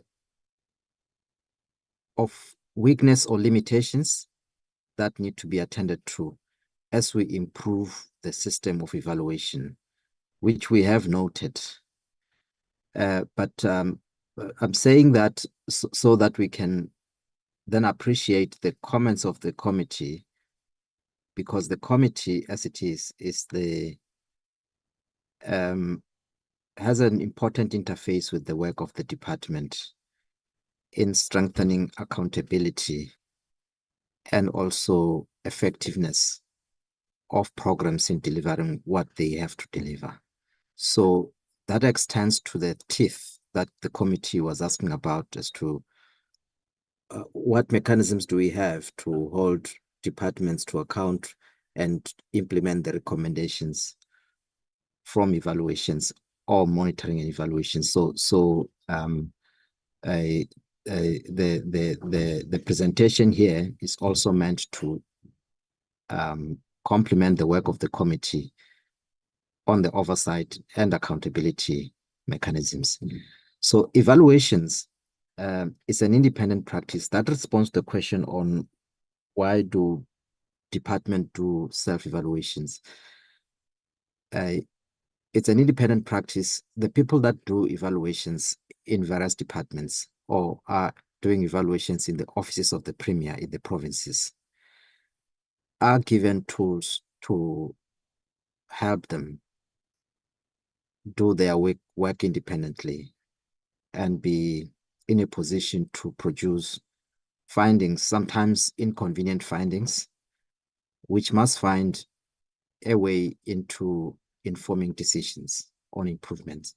So that's what we do. There are guidelines that guide how this work is done, but also there are quality assessment processes that need to be enforced to make sure that evaluations do what evaluations must do. Then the criteria for selection is largely of identifying and selecting evaluations. It's largely informed by where the priorities of government are, but also there are issues of public interest where it is itching. We identify those issues and then we point to evaluations. For example, an evaluation that we are getting off the ground on the paroles, the functioning of the parole system. It is quite an important one that needs attention. An evaluation on the government buildings is quite an important one to look into. These things cut across and they attract quite a lot of public interest in their own nature. And then the other thing is that we identify problems as we go in our monitoring work, areas that require a much deeper attention through an application of evaluation tools. Then going to the framework, evaluation framework, yes, I think we welcome the support of the committee in the work that's ongoing now. I may even suggest to the DG that as we are interviewing various stakeholders in this process, we may have to request through the DG, the chair, Honorable Chair, to have interviews with some members of the committees as key informants to that process. I think that would be a welcome development, that we are given an opportunity to interview them to get their perspective in terms of how we shape the evaluation process going forward, system going forward. Then committee members may also attend the evaluation training courses.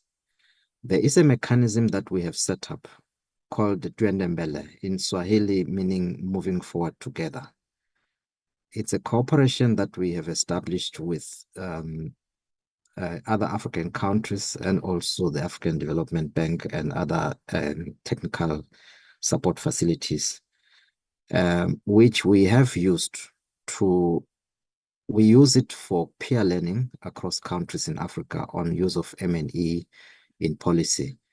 So they have a facility that has been training members of parliaments in various countries.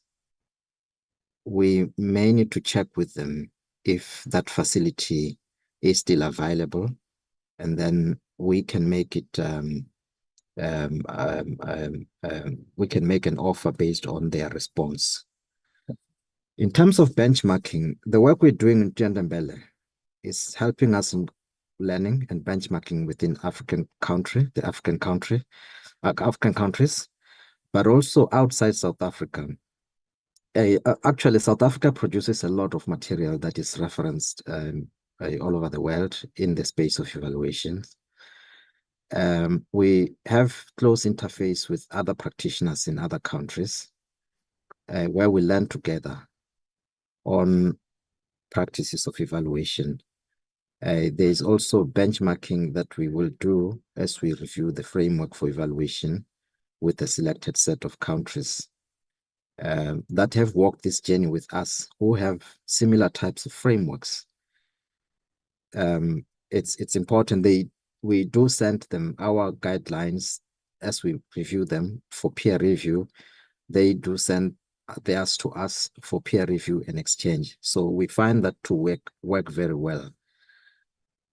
Now, how evaluations interface with policy.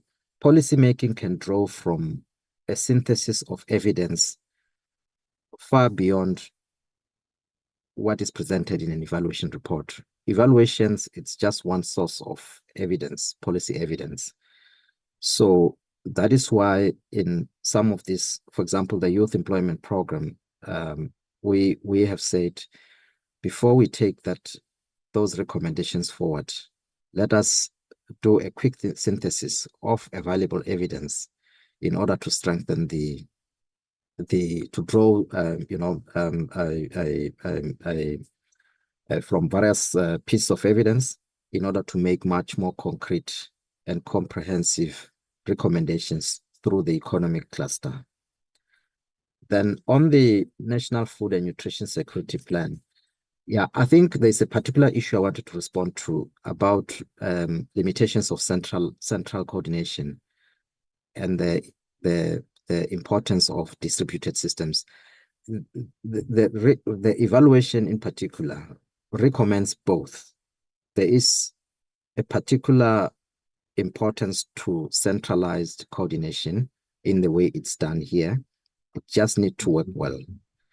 But also, the survey that the Department of Agriculture has published in October on national food and nutrition vulnerabilities across the country is so disaggregated that it supports one of the recommendations made in that survey, in that review, in the evaluation that we did, that says, whereas there is centralized coordination at the national level, make sure that we achieve the SDGs and national development goals, there is also a necessity for local responsiveness in terms of how food systems interact at the local level to achieve the goals, but also how to draw from other actors other than government programs, implementing government programs in conjunction with the non-government sector, for example, NGOs and the private sector, in responding to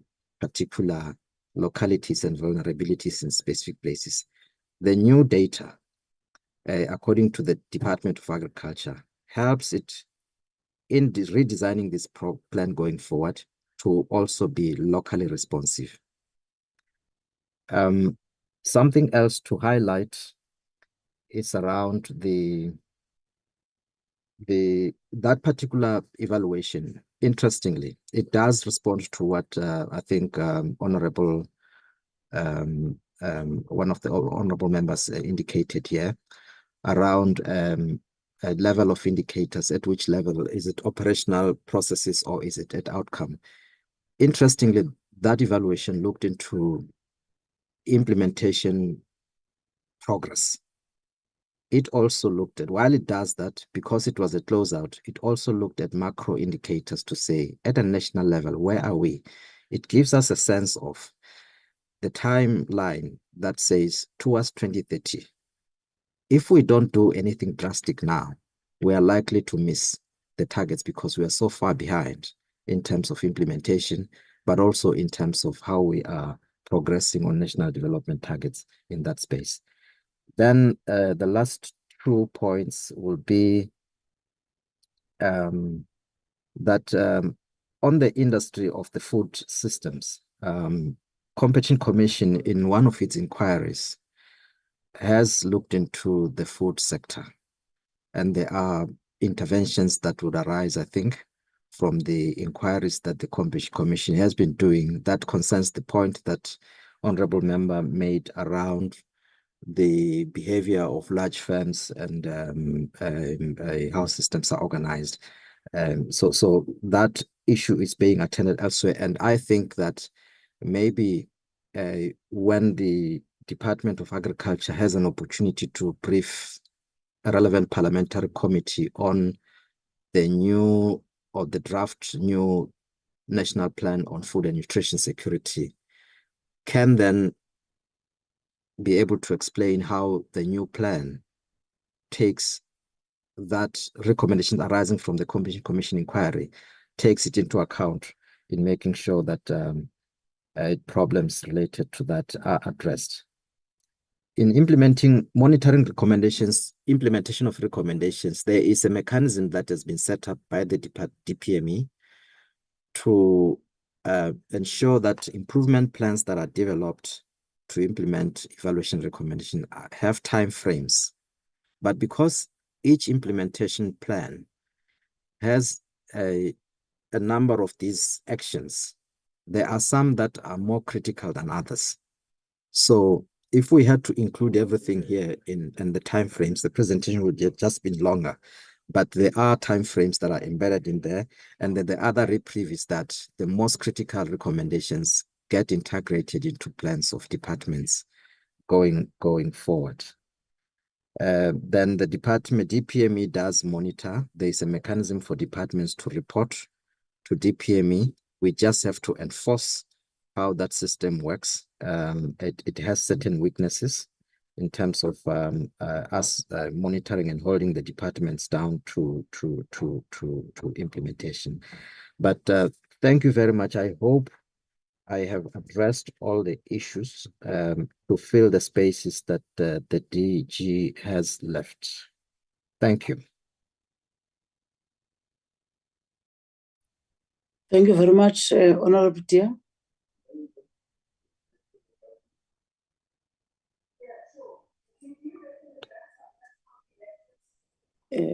DM. Oh, sorry, I was muted. Thank you, Chairperson. Thank you very much, Chairperson, and that really this briefing on the completed evaluations were quite important because they really provide for us to improve in these areas of work. And I must say, Chairperson, that I appreciate the spirit of camaraderie displayed in the meeting, and of course, previous meetings, because I'll be asked why this meeting, and of course, previous meetings. This is indicative of our collective appreciation of the agency to deal with the whole range of societal challenges. I think members really, by probing in detail, dealing with these issues, it demonstrates that they do really value the role that the committee, the department should play broadly in the government functioning. So we are committed to building and driving in the reduction of unemployment, inclusive growth, and addressing poverty and inequality. I think members even went on to say that the department evaluation system should impact on the lived reality, and that there should be a sharper focus on the outcomes. So we really need to deal with these issues, and because ours is an ongoing project for fundamental social transformation. So we need to be very clear that the issues that we deal with, some of the examples the DG cited, that also we need to be proactive to look into the matters that really that impacts on our people. So we welcome that the reviewed evaluation framework will mark a turning point in the 7th administration, whereby these critical issues that has been raised by members find expression, so that government programs are able to can impact on the issues of nation building, social cohesion, and what we advocate for, that unity in diversity. We should be able to place our attention that broadly these issues are addressed. So, Chairperson, I really want to say that all the inputs that members have made will help really to shape the framework much more differently. But also those 3 priority areas as that the president highlighted. And when we zoom into the KPIs and the APPs of the departments, these will find expression in those areas. So we really thank and appreciate the input of the members. It's highly valued. Thank you. No, thank you very much, TM and DG and the team, DPME. I'm hoping that your input, your closing remarks touched exactly to what honorable members have raised. And I know that they kept on referring to the department with no teeth.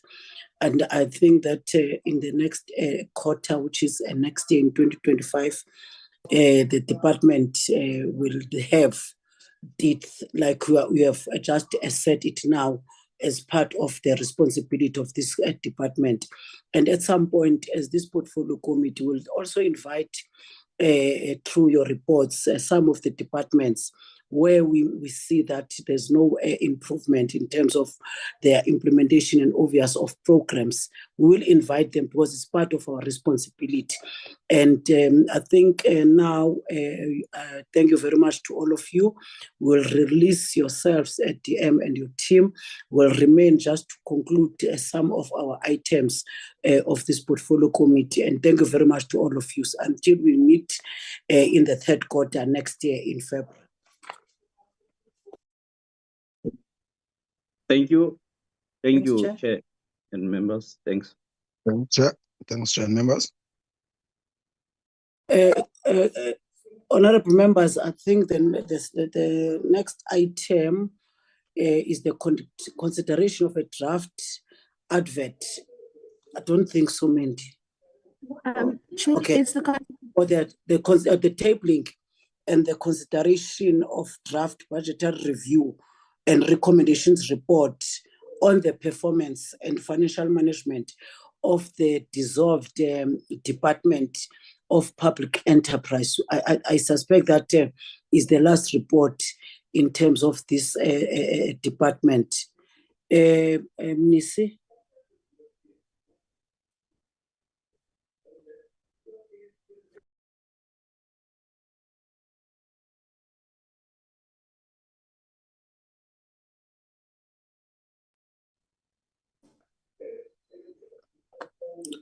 The BRRR.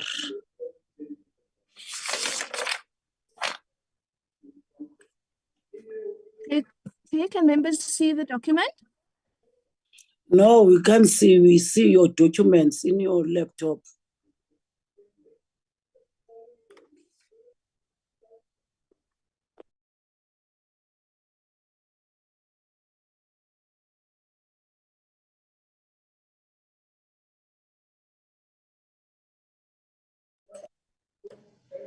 And now, Chair? Yes, that's okay. Nisi.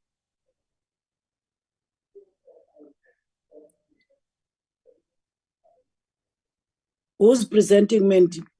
Chair, Rodney is presenting. Okay. Honorable members, this is the report of the discussion we had with the department last week. Sorry, Chair. Sorry, Chair. It's Junjwa.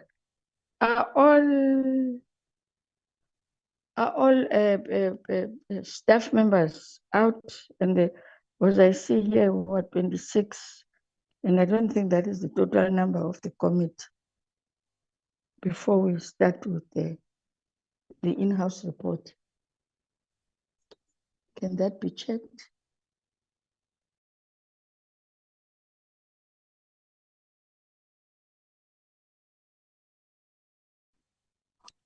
Mandy? Good day, Chair. Just hold on, Miss. Oh, then Sean is left. Okay. No, I think now we're fine. Thank you very much, Honorable Tunjo.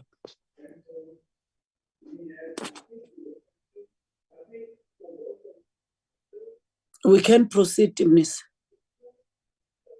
Good day, Chair. I have a challenge with my computer, so I'm on my phone. I'll try to go to, if Mandy can help me with sharing, I can go to the key observations and findings. Yes, you must go to the key observations and the findings and the recommendations. Okay.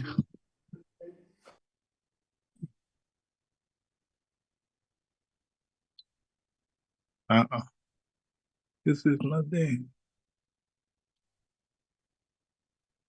Hi, Rodney. We are on the key findings and recommendation, findings and observations on page 23. It's Okay. The committee, key observations and find the committee.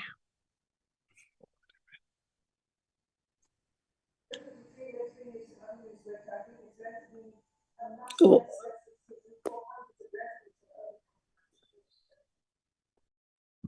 Yeah. I think the numbering must be changed. The portfolio committee made the following observation. The committee agreed that state policy and regulation of state-owned companies required review. Reforms should contribute to strengthening the monitoring, oversight, and regulation of state-owned companies to curb corrupt practices and maladministration, and to limit undue influence of private interests in the state's policy direction and decision making. If you can go down. Whilst the committee noted that DPE achieved 93% of its financial targets for the period under review, it only achieved 54% of its key performance indicators. Such results had little value if it solely focused on process and not outcomes. The measure of success should be focused on tangible impact on the economy and people's lives. Government should develop concise steps to resolve current litigation and to ensure future court challenges are avoided. The committee expressed a concern that the delays in releasing financial statements of South African Airways and Eskom, and thus reporting on the financial status of these entities, weakened Parliament's ability to exercise appropriate oversight, and thus identifying and making appropriate recommendations to improve the performance and capacity of these entities. The committee accepted. Recording stopped. What happened here? Chair? Hello? I think the document. I think there's a problem with Noma Xhosa, the host. Okay. Mandy? I'll try to share what I have. Oh, I don't have. Yeah, there's a problem. Mandy's out and Noma Xhosa as well. I'm back, Chair. Mandy? No, it's Okay. not my class, Chairperson. And then where is Mandy? I think she has been kicked out. I think she has a problem with the network. If you can co-host me, I can share the document. Yeah, co-host Miss. Okay. Okay, I'll do that.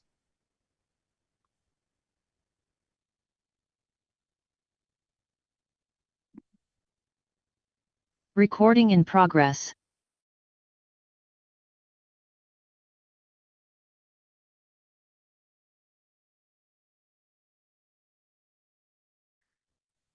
My apologies, members. I got kicked out of meeting. Connect.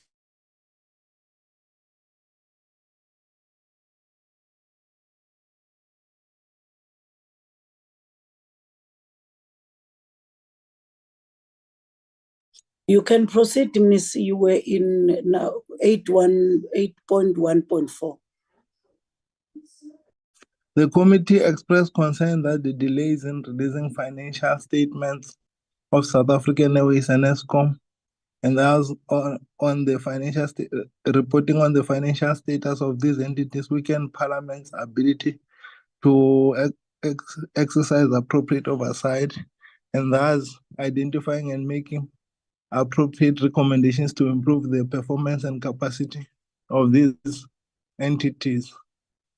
The committee accepted that the DPE had to be dissolved and requested a report back on key lessons learned from its operations. It was recommended that a summarized list of such lessons learned, together with measures that may resolve SOE management and coordination challenges without compromising the efficient implementation of the reforms, should be submitted to the committee. We can go down. In this regard, consequence management and accountability are of great importance, and the committee required greater detail on how performance of these SOCs will be managed in future. The DPE spent 93.6% of its allocated budget with under expenditure that related to I was still reading up there and the page moved.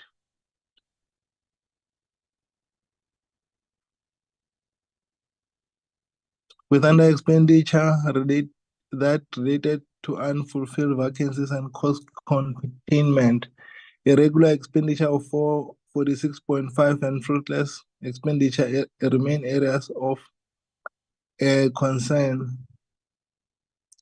The committee noted and commended ESCOM for strides made during load shedding, that it had managed to sustain power without disruption for an extended period. On the recommendations,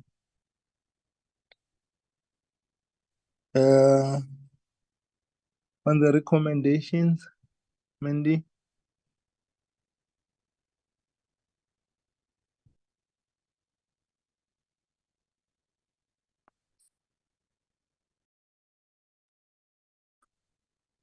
If we can go down to recommendations, I can read, because members, I think they do Yes, have. Rodney, we're on 10.1.1. The committee recommends that the Minister of Planning, Monitoring and Evaluation should table a detailed report on outcomes and benefits of the reported collaboration between state recyclers, metal traders through the National Rail Crime Combating Forum. The minister should ensure that the shareholding function play the primary role in managing SOE transition to line functioning departments. Recording stopped. Develop and implement a clear and standardized framework for board appointments, incorporating independent panel for selection and performance-based reappointments. Establish transparent mechanism to align board. Hi, Nisi, can you just stop?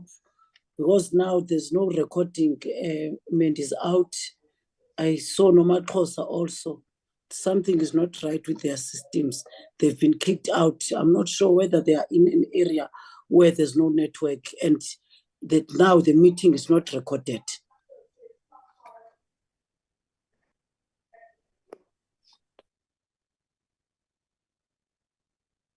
Recording in progress. Now you can proceed. Rodney, I've made you a co-host. Okay.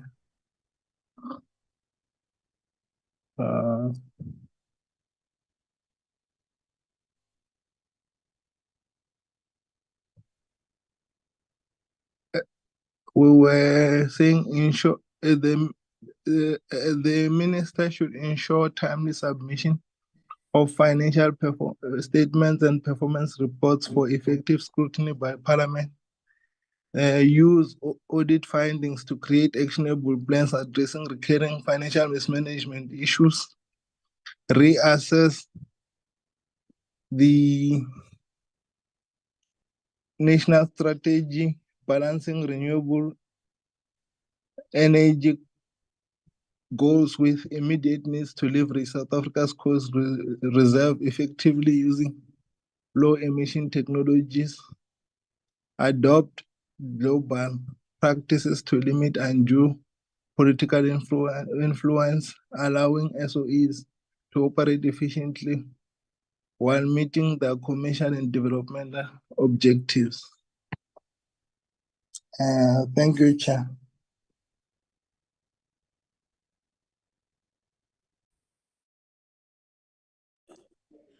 Thank you very much,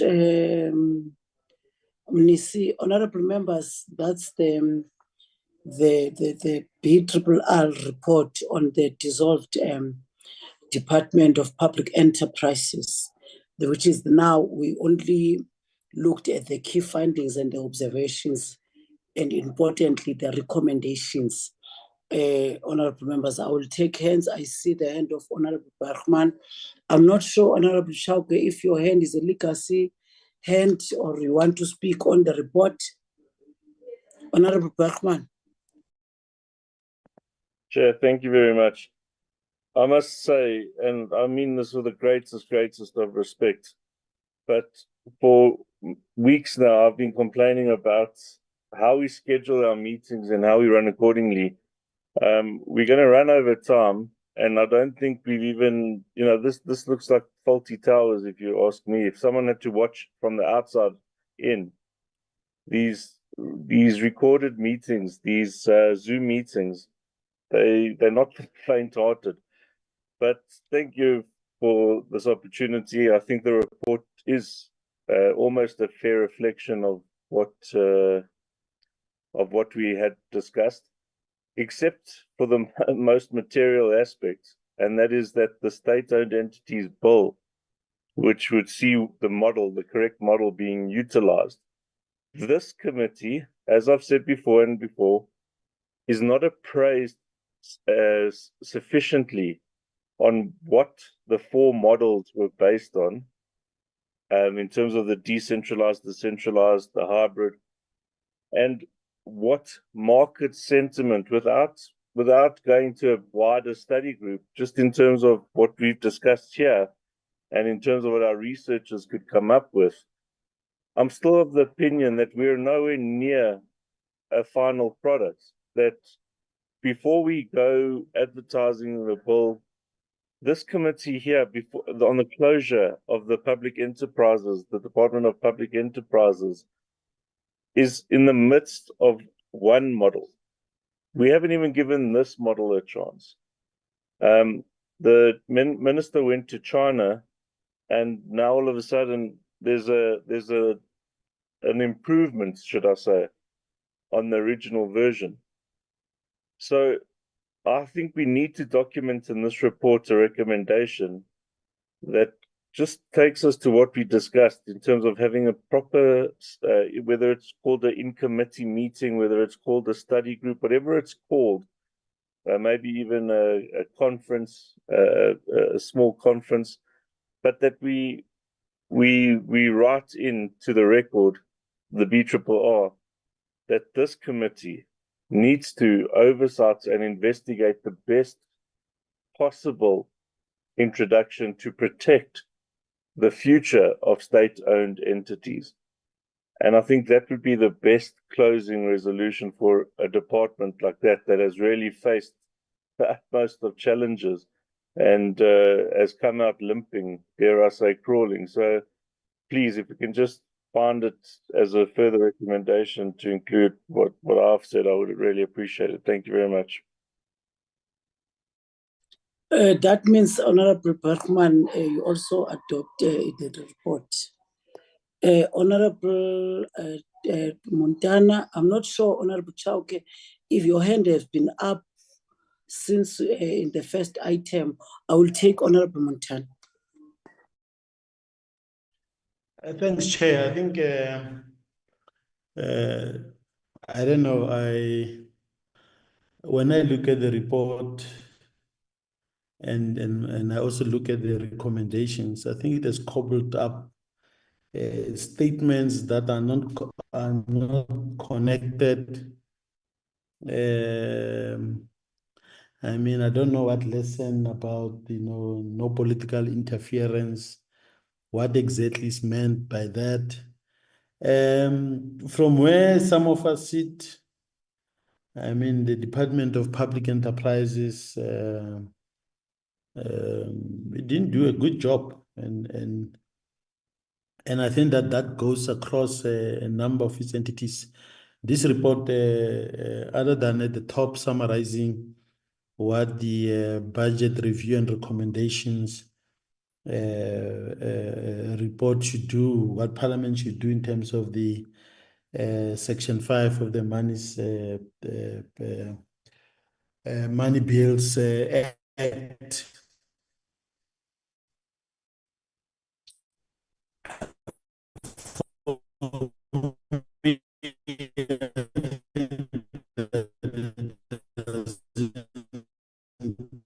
Honorable Montana, Honorable Montana, Honorable Montana, your line is very. Is not the report that the recommendations even so administrative. Honorable Montana. In fact, when I look at Honorable Montana, we can't hear you. Your line is very, very bad. No, it's fine. Yes. If Chair, but did you hear the Chair? No, we didn't hear you. The last points. Sure. No, Chair. I think if my line is bad, I'm gonna leave it at that. But I'm simply saying that this BRR, I think we find it not even addressing issues.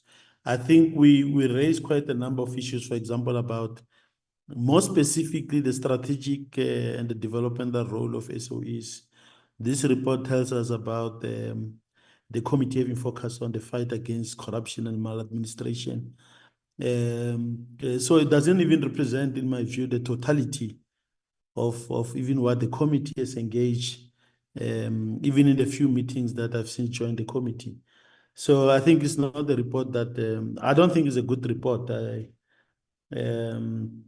So I think unless if I see an improved version of this report and more strategic and meaningful recommendations than the administrative recommendations that I see, I don't see myself supporting even this report. Thank you, Chair.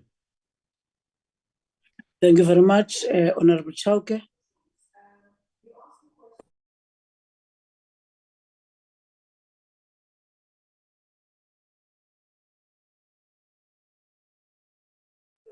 Honorable Chauke.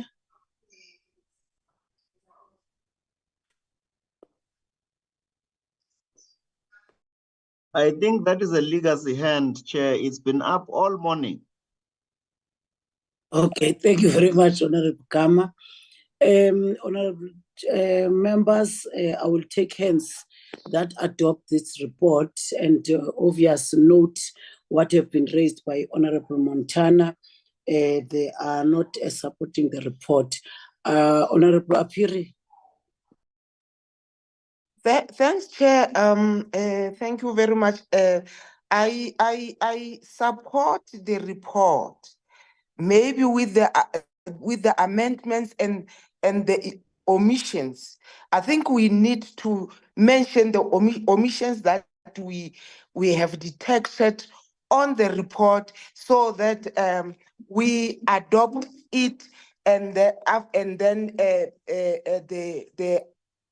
the administrators go back and correct or include or input on what we shall have identified to be the gaps that we see.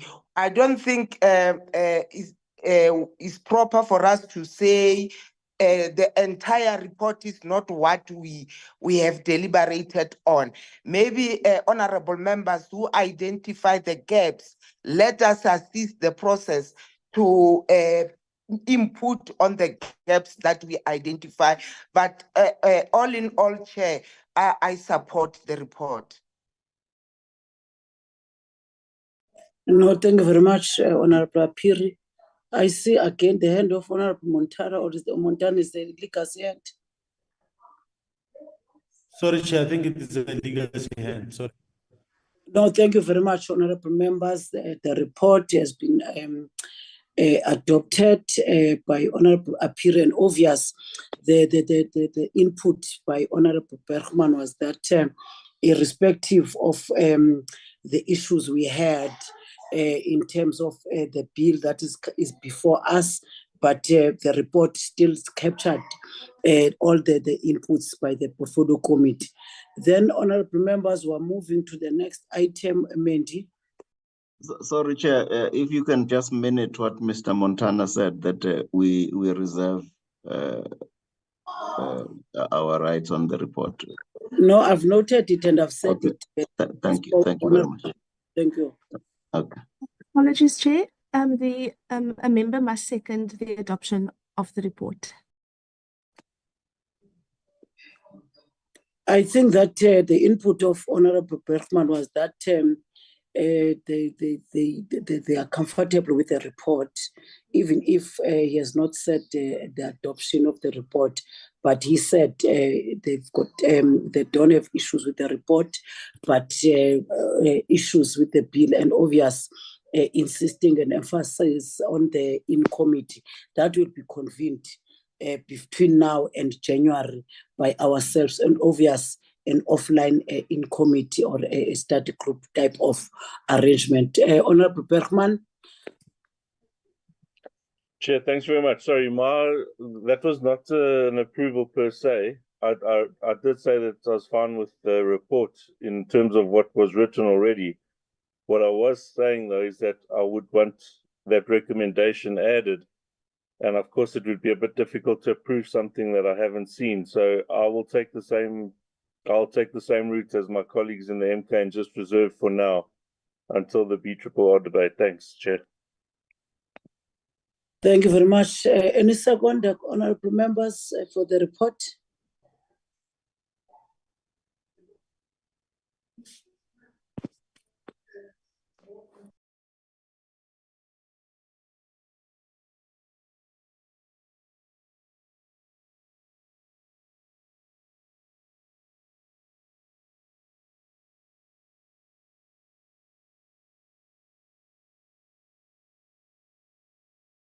Honorable Tunjwa. Thank you, Chair. I, Lindelwa Tunjwa, move to second the adoption of the report. Thank you very much, Honorable Tunjwa. And Honorable Mandy, we are moving to the next item. And we have noted the reservations of the DA and the MK party.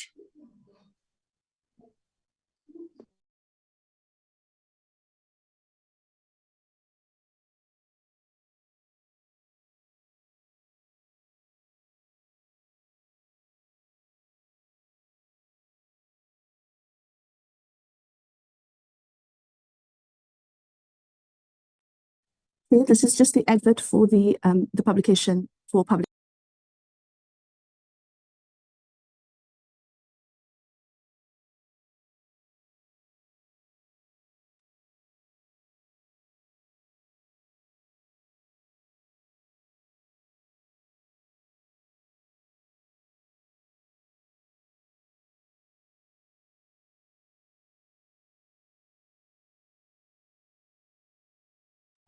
Mandy, there's no advert. We only see your documents.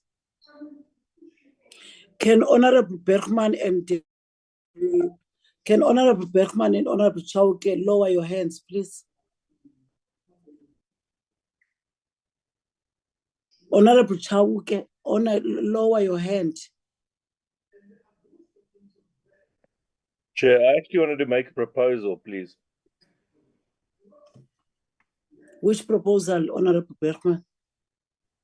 Chair, in line with what was discussed at the last committee, and in line with what we're discussing with regards to the BRRR, is it not putting the cart before the horse to advertise for comment at this stage? Should we not wait till the study group has convened before agreeing for the advert? You know, I've got a problem with you, Honorable Bergman. You left the meeting very early And there was a decision in the committee meeting. And in fact, it was also raised by Honorable Montana that we can proceed with the bill.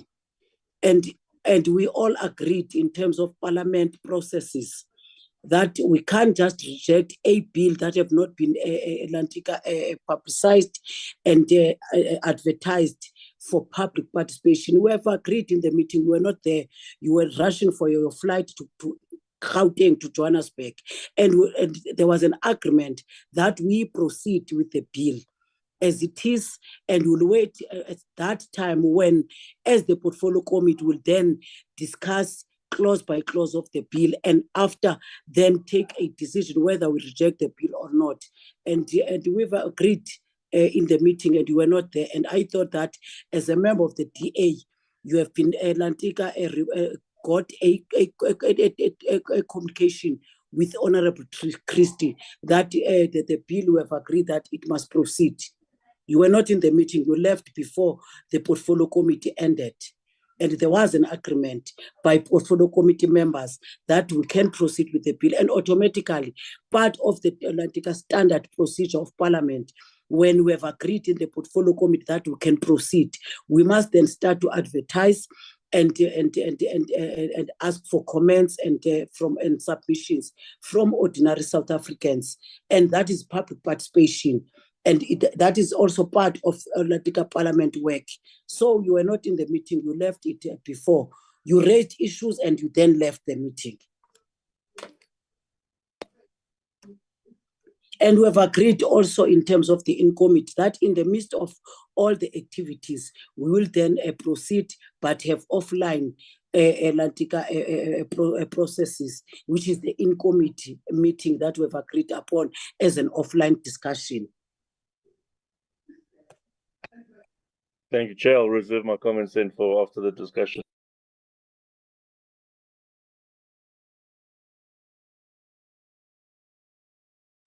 Honorable Montana? No, Chair, thanks. Okay, Honorable Can Montana. Yeah, your hand is so bad, Honorable Montana. I'm so sorry that we're on the virtual meeting.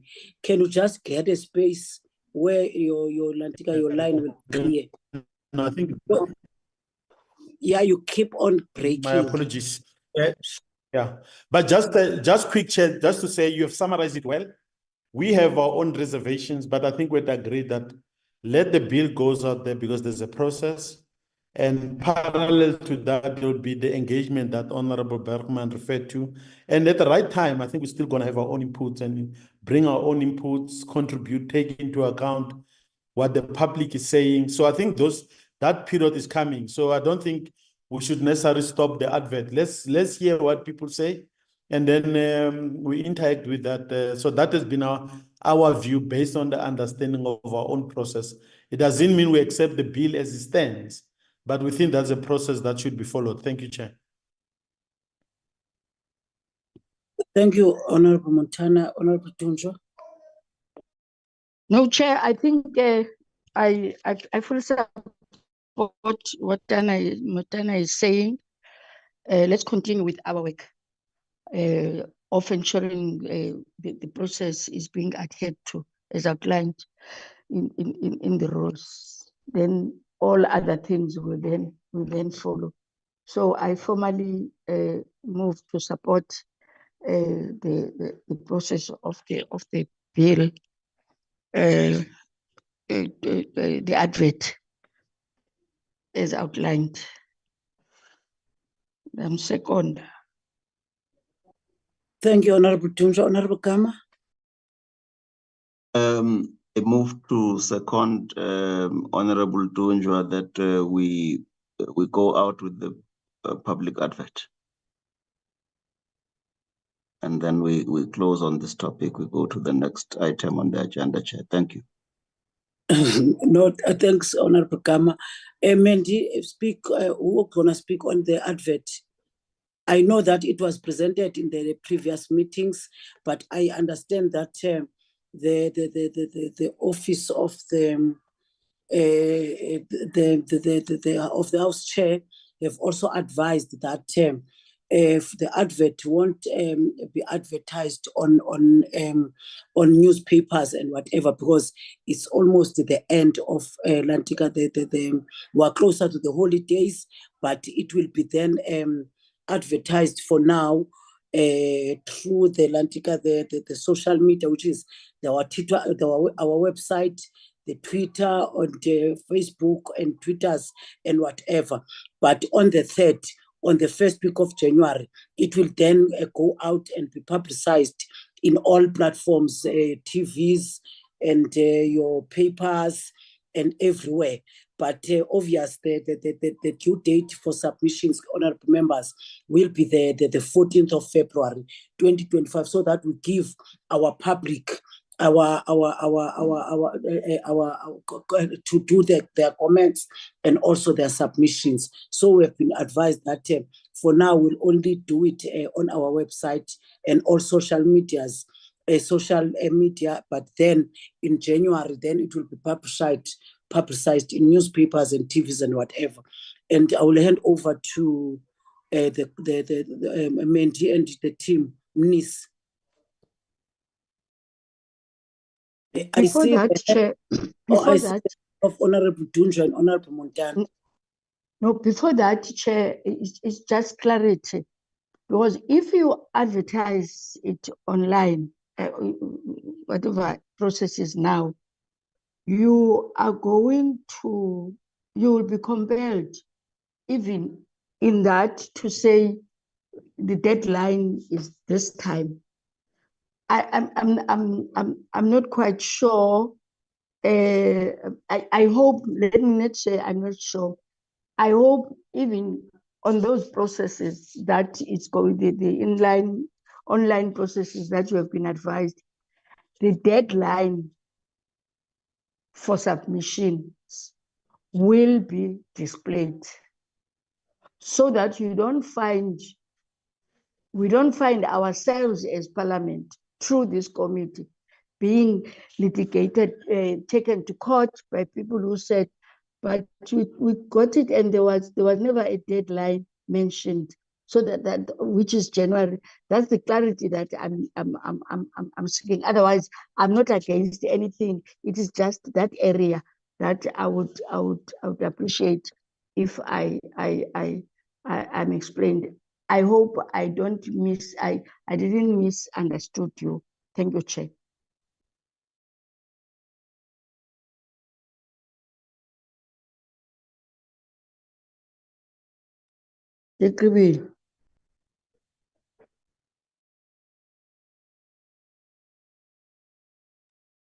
Alena Sikbile, Chair. Ndimdedwa ongamvayo uChair.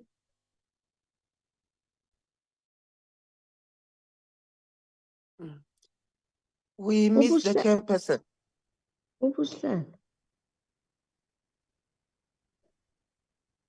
Well, Zarana, the meeting, if the chair has been... Dikhona, Zairana. Zairana like. Oh, thank you very much. Comrade Tunjwa, can you repeat what you have said? I think my network had a problem.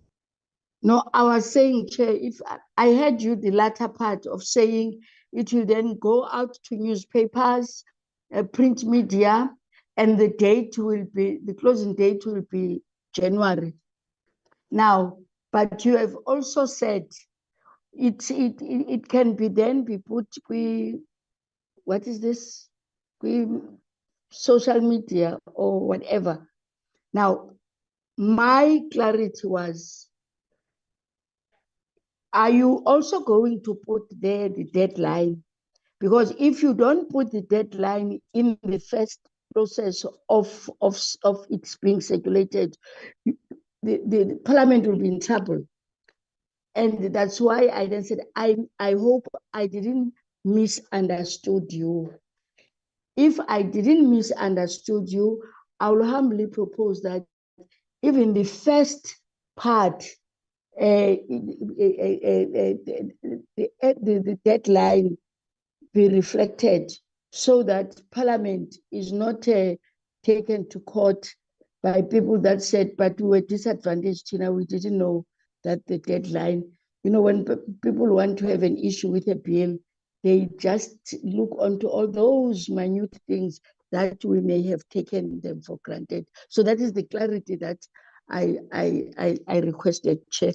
Otherwise, I was then saying I'm still agreeing on the advert being circulated.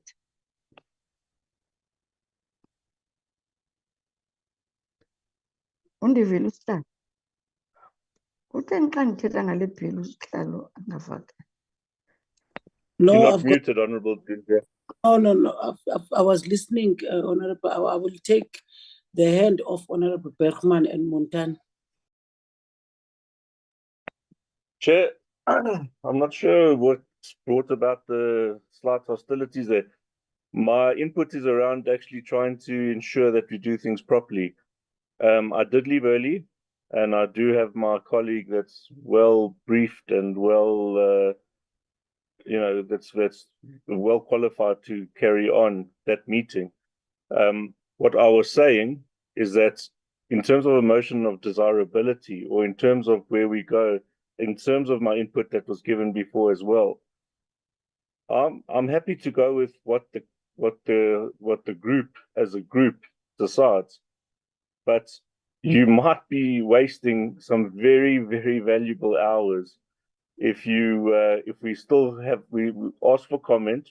We have our study group, and in that study group, it's determined that, as per what the minister is saying, that we should change this model to possibly a hybrid model. So it's really a case of just making sure that we've dotted the I's and crossed the T's. But if you want to go ahead, I mean, I'm not going to stop you, and I would never stop the committee as a whole, as a collective. I'm not, I don't believe I'm not that arrogant or confident to suggest that. But what I do believe is that this committee is not on the same page in terms of the State Enterprises Bill, and that there's a way we could launch it quicker, better, and together if we had the study group. But as I said, I had to leave early because that was the flight to Johannesburg. There was logistical nightmares with our planning and logistics within the committee again. So let's just call it for what it is. Thanks very much.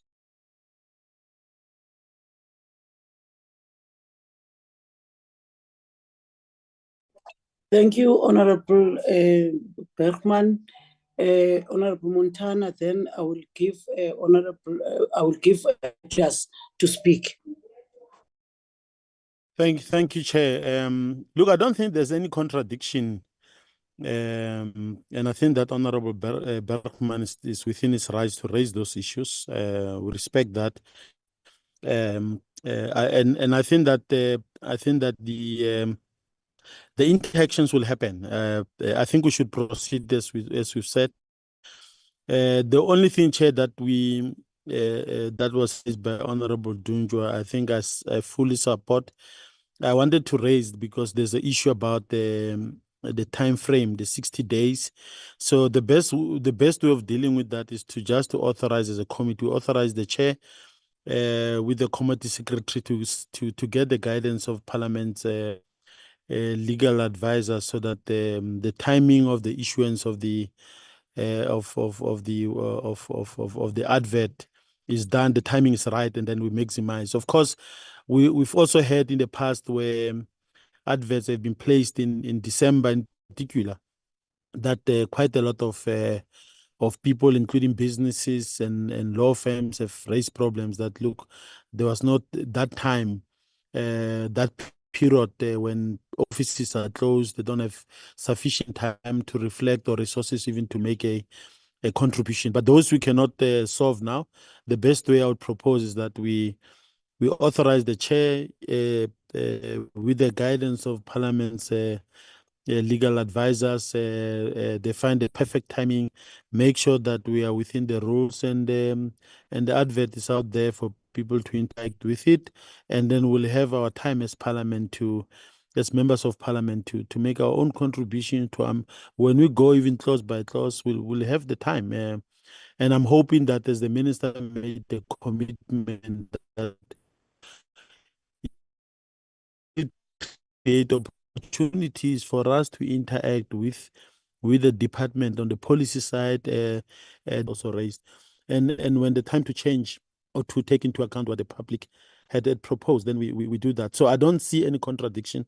I think that we should. We are not in an ideal world, but I think that we should affirm the decision that we're making early, but add that and say we authorize the chair so that all the issues that I'm raising about the period and that Honorable Dunjo had raised are affected it properly. We don't find ourselves being challenged somehow at the later stage. Thank you, Chair.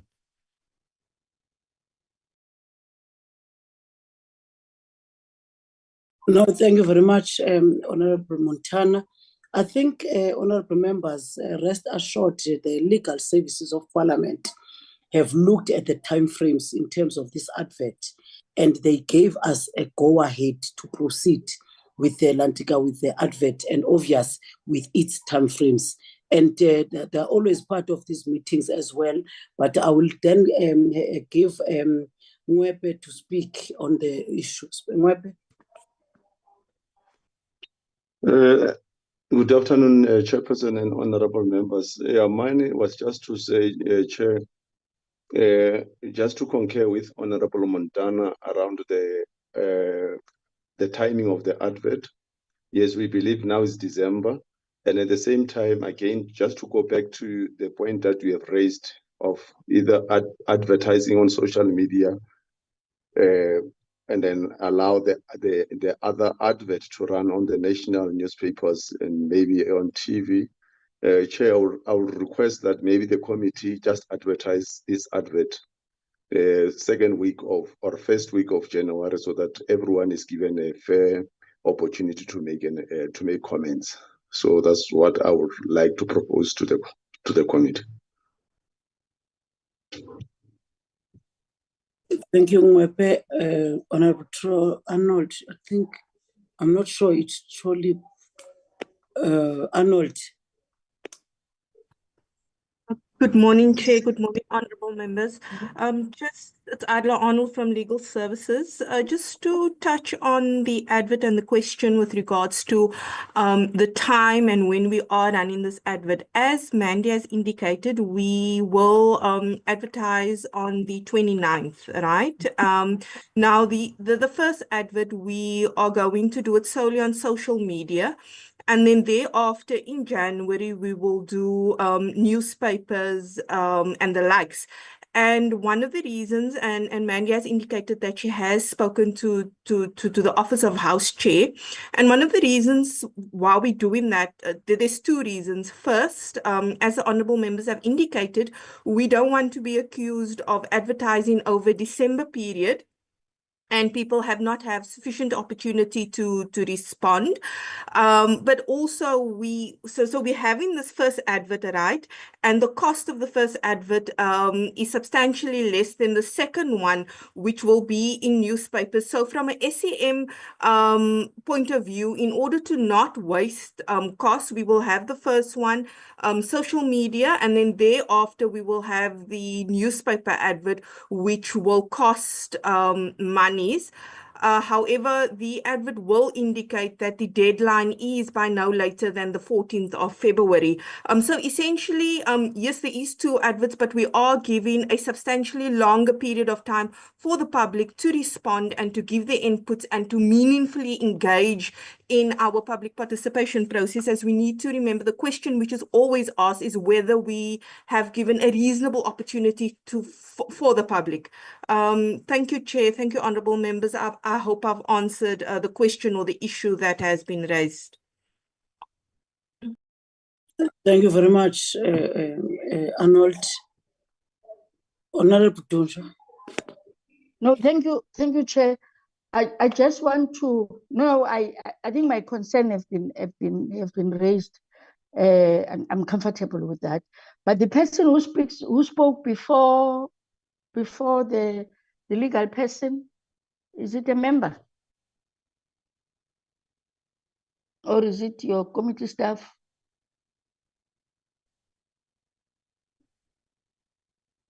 Can I check that, Chair, please? Am I audible? Am I audible, Chair? Julius is committee staff. Yeah, can I respond? I'm I'll say the former content advisor for the committee. So the chairperson has requested me to join the meeting. No, it's fine. I just wanted to establish that, because my understanding is that committee staff recommend to members, and it's members that actually to propose.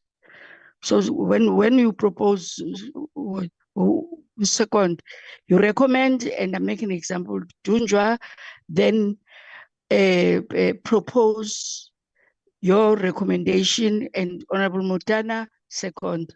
So ngicela ungasiput this, because it's going to create, we are going to set a precedent which is not correct.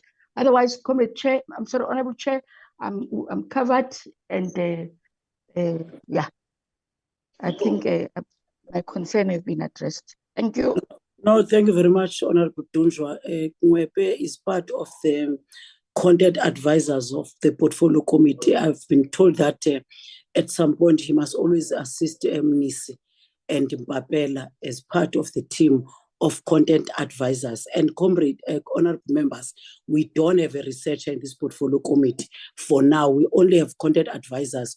So at some point, they must be able to always assist in terms of recommending to the portfolio committee, and especially when they see that we are not doing things according to the procedures of Parliament, they then recommend to the portfolio committee. So they are content advisors. And I think, honorable members, now we have moved from the advert, and I think also Arnold have also clarified some of the issues that were raised from this Lantica advert. That was also presented in the last Lantica meeting. I will then hand over to Nisi or Mendi or Mpapela then to deal with the next item, which is the program of the third term. Thank you.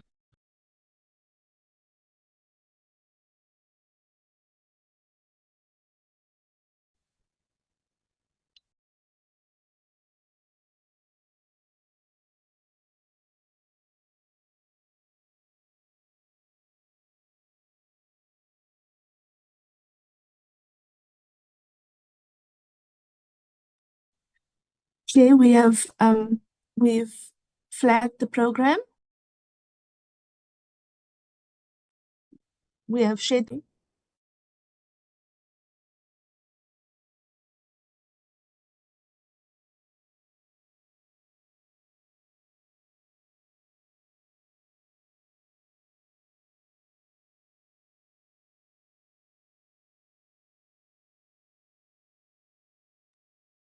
Okay.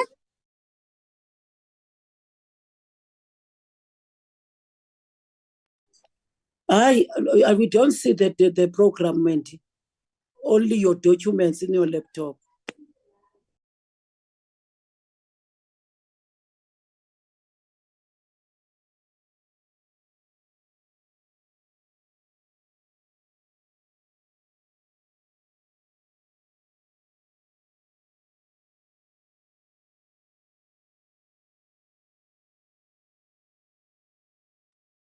Here we have shared. Yes.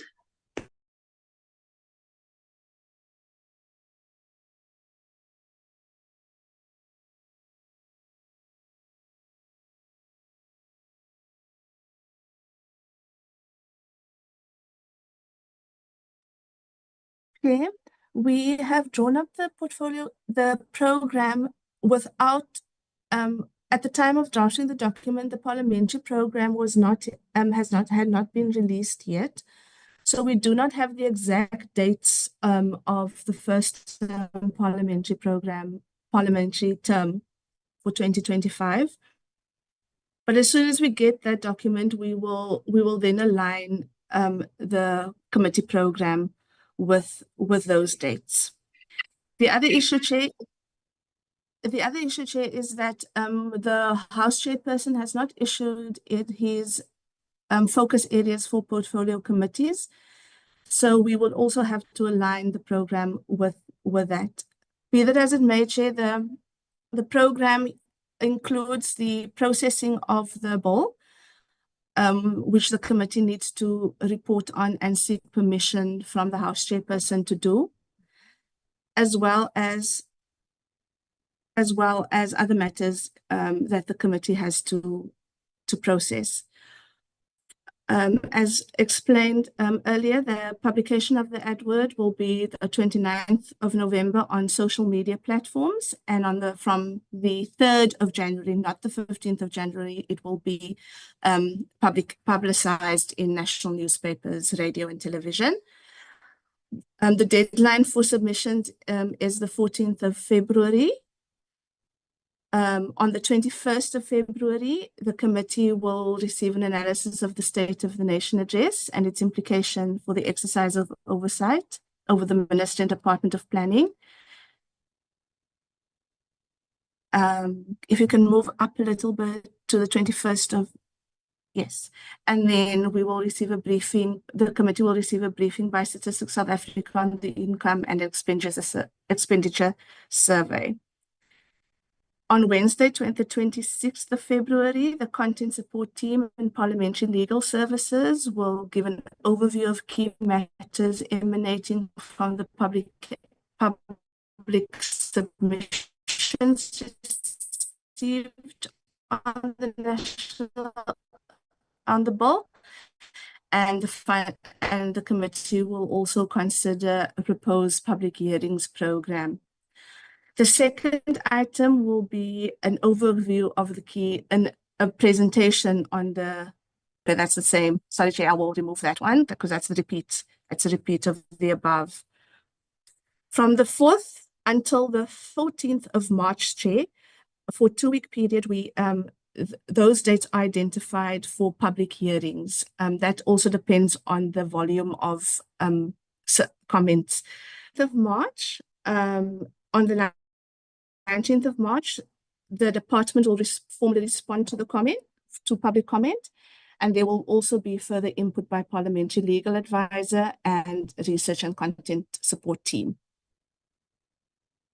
The committee will also then after the public hearings, the committee will also then consider and adopt the motion of desirability, which will then signal the committee's intention to proceed with its deliberations or not. The Department of Planning, Monitoring and Evaluation will also on that day present its third quarter expenditure and performance report, and also an overview of the first and second quarters of the current financial year. From the 25th up until the 28th of March, the committee will commence its deliberations should it adopt the motion of desirability. The committee will also then, following the expenditure report, quarterly report hearing, consider a draft report on the quarterly performance of the department for the tabling in the National Assembly. From the 1st to the 4th of April, the committee will continue its deliberations, and the 8th, 9th, and 11th of April, the committee will formally do the formal clause-by-clause adoption of the bill and committee report. Chair, these dates on the processing of the bill is also subject to change depending on the pace of the committee's deliberation work on the bill. Thank you, Chair. Thank you very much, Mandy. Honorable members, that's the draft program for the third term of the Portfolio Committee.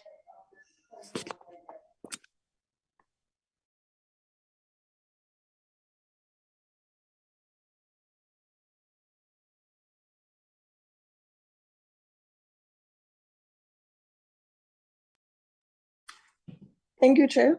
My hand is up. Nkumpane. Yes, Chair. No, thanks, Chair. No, I move to acknowledge and note the report and accept it too. As the presenter said, that it's subject to change if there's anything that ensues or any developments. But I just move to acknowledge and accept it. Thanks, Chair.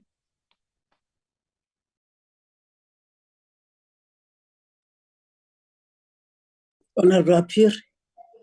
I support Honorable Kumbata on the adoption of the report, Chair. Thank you very much. Thank you very much, honorable members. The program of the third quarter, it's agreed upon. The minutes, the set of 4 minutes of this meeting will start with the first one, amend.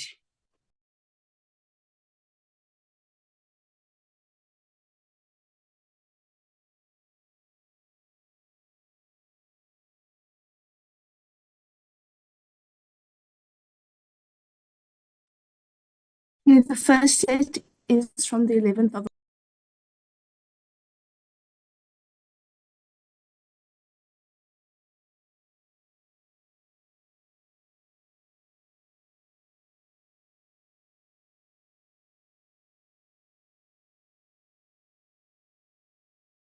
Can members see the document? There's no document meant. There's only your documents in your gadget.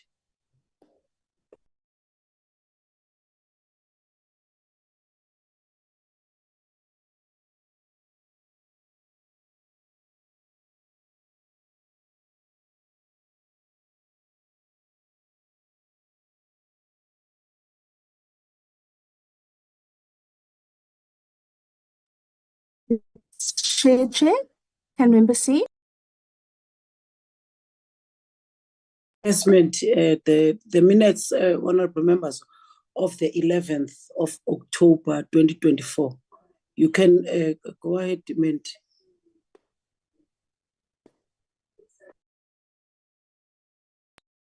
Chair, on the 11th of October, the committee received a briefing by the Auditor General on the audit outcomes for the 2023-2024 financial year, and the committee also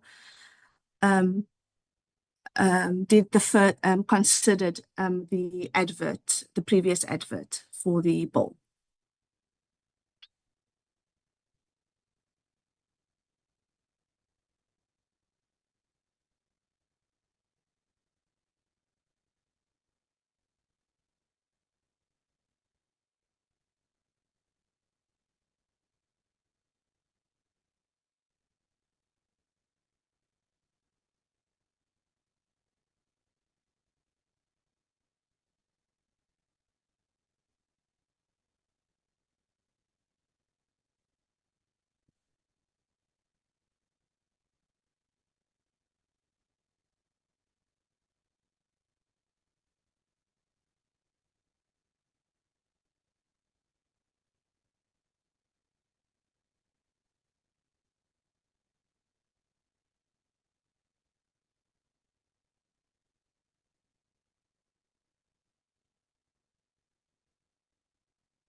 Mandy, are you done? Yes, Chair. Sorry.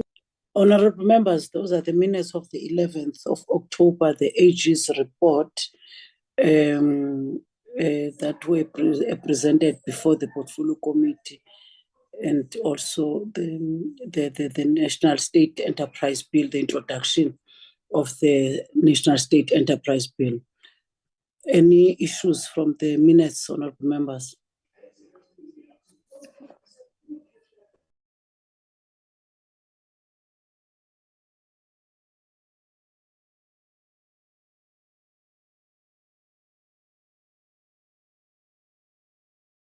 Kumpanci.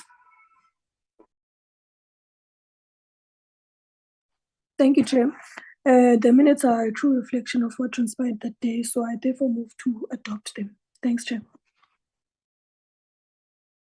Thanks, Honorable Kumpanci. Any second, Honorable members? Honorable Apiri. I second, Chair. Thanks very much. Thank you very much, Honorable Apiri. The minutes have been seconded. The next set.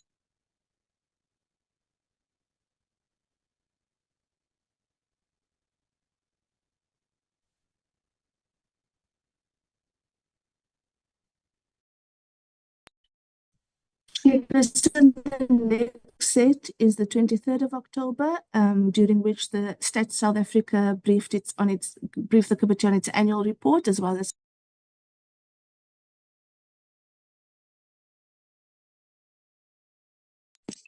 We don't see your document, Mandy. apologies.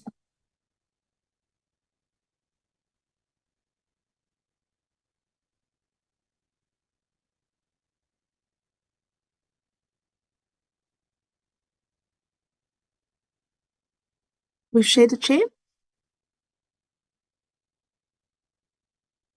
No, which means there's a problem with your gadget. We don't see the document.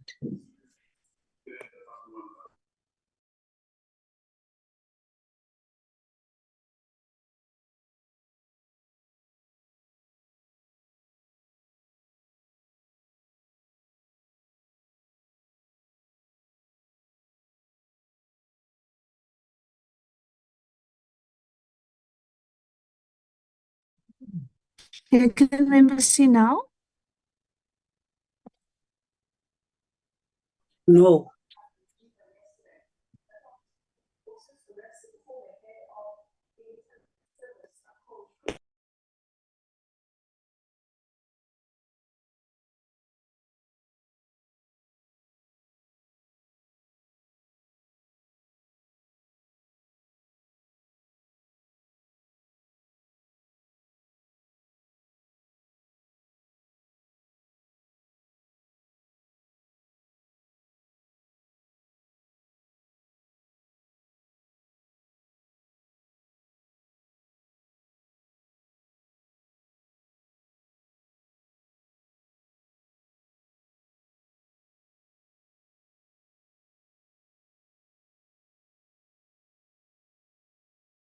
Mandy, flight the minutes.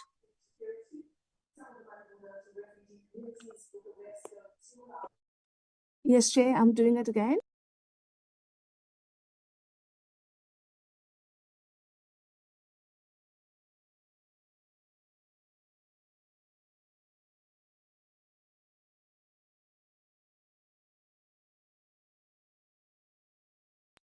Chair, can members see it now? Yes.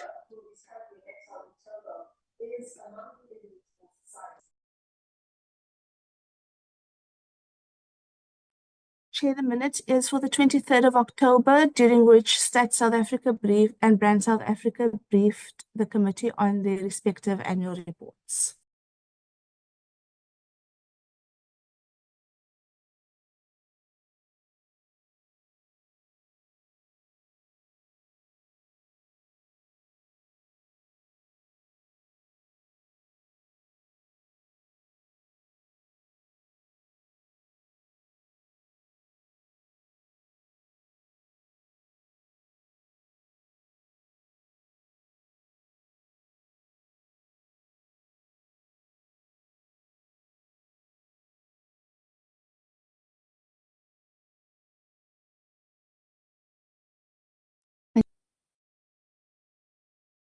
The minutes, honorable members, of the 23rd October 2024, the report of the Stats SA and Brand SA. I see the hand of Honorable Montana. Thanks, Chair.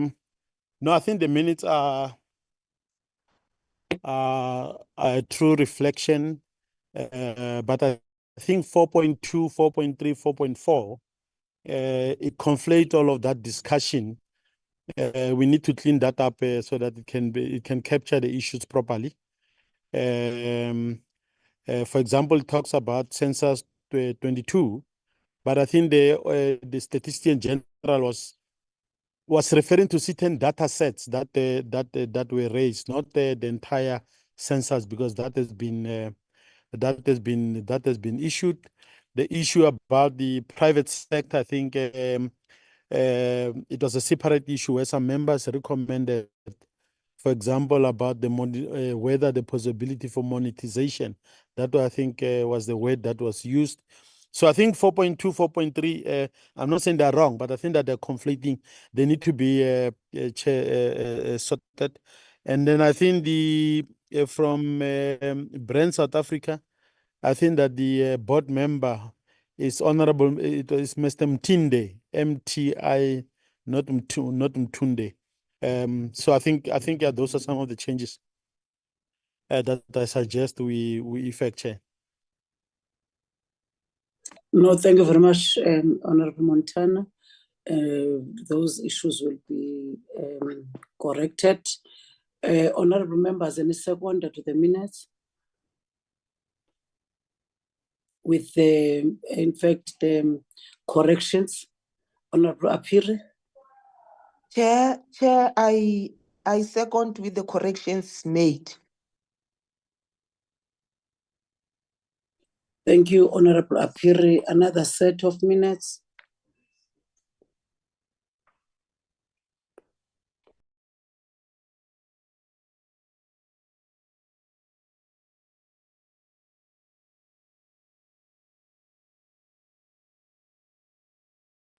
Mandy, another set of minutes.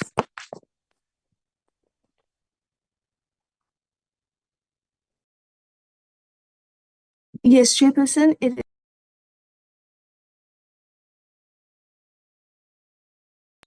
Chairperson, it's for the 9th of October, where the budgetary review and recommendation reports were considered and adopted.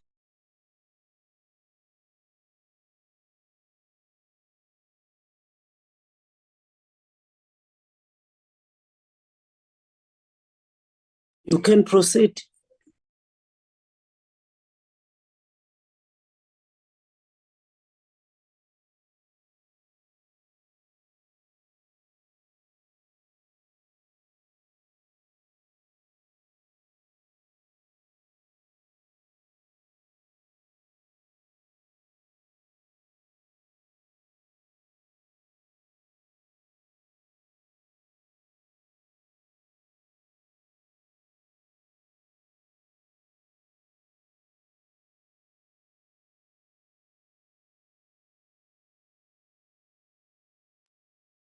Thank you, Chair.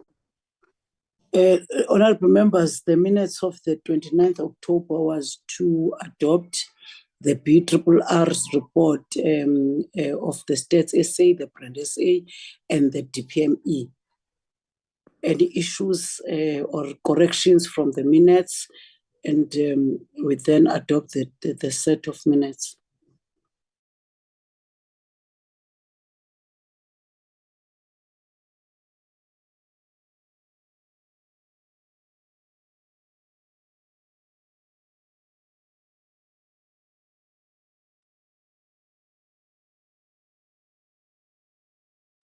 Honorable Kompani.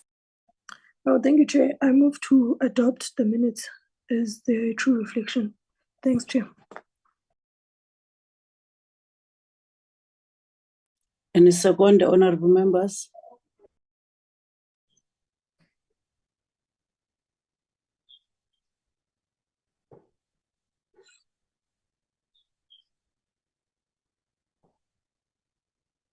Honorable Buthelezi.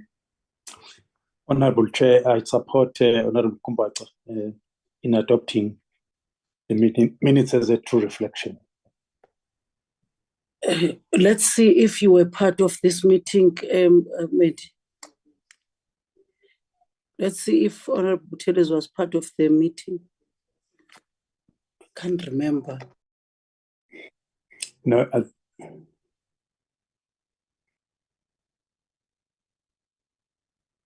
Yeah, Mr. Buthelezi was unfortunately not. Or maybe it was from when I read them thoroughly. Sorry. It was. I read them twice, so I thought I was there. Sorry, Chair. I remember now. I wasn't. I withdraw the report. I withdraw the support. No, thank you so much, Honorable Chilis. Any second, honorable members?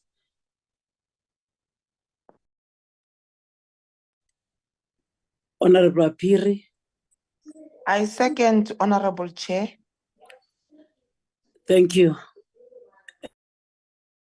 Mandy, the last set of minutes.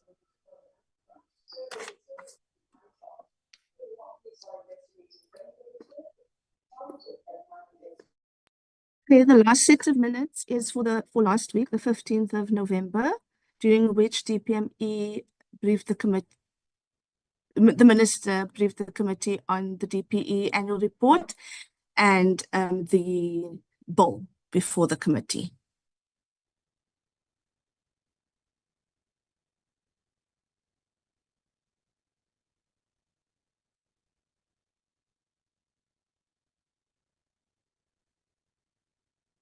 The document is a bit lengthy.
Thank you, Chair. Thank you very much, Mandy. Honorable members, the minutes of the 15th November, which is last week Friday, were the long discussions, and I think all the inputs of that meeting have been captured to these meetings, to these minutes, and if there are also omitted issues, honorable members, I will take hands to do that, and also we adopt these minutes.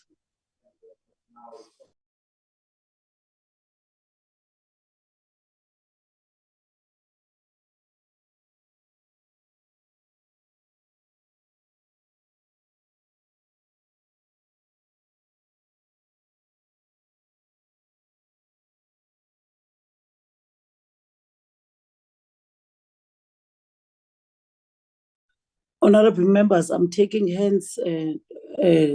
Honorable Montana.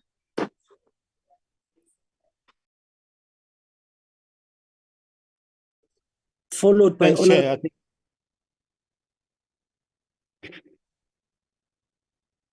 Sorry, Can I go, Honorable Chair? Montana. Yes, go ahead, Honorable Montana. No, Chair, I think the minutes are a true reflection. I think that we made some points in the discussion. We also made the point about that government should be open where in instances where you have to build the new SOEs. And we debated quite a lot on the issue about commercial viability, that not for when you deal with public infrastructure, there are instances where, and we gave the example, for example, of King Shaka International Airport and Kucha as examples of projects that were not necessarily commercially viable at the beginning, but the long-term requirements were important. But other than that, Chair, I think the minutes captures those discussions, and I'll move for the adoption with amendments. Thank you very much, Honorable Montana. Honorable Kumbana. Thank you, Chair. No, I move to second the adoption with the amendments. Thanks, Chair.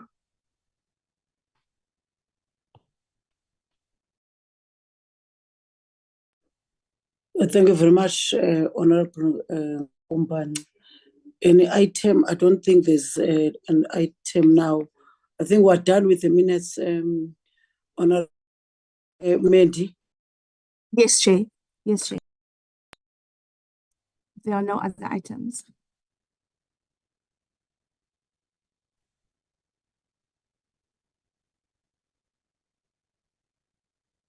I see the hand of Honorable Kumbana. No, thank you, Chair. I don't know, you'll tell me if I'm out of order, but there's that other report we have not, the BRRR report we haven't adopted as a committee. I don't know if it's going to be a discussion for another day or yeah, I just wanted to seek your guidance on that, Chair. Thanks. No, it was adopted by Honorable Apiri, but seconded by Honorable Dunjwa, who is not a part of the meeting and obviously not 80 seat. Then I will request that it must be seconded by an 80 seat member of the portfolio committee.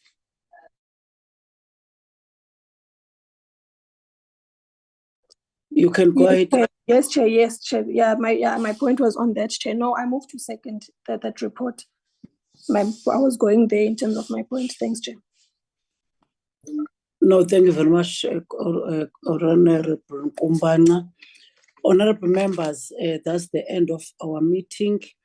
I think we have all agreed that the advert must be then published, and obviously the program have been outlined, how it's going to be done. And secondly, honorable members, have also in the midst of now and February, there will be an in-committee meeting of only portfolio committee members.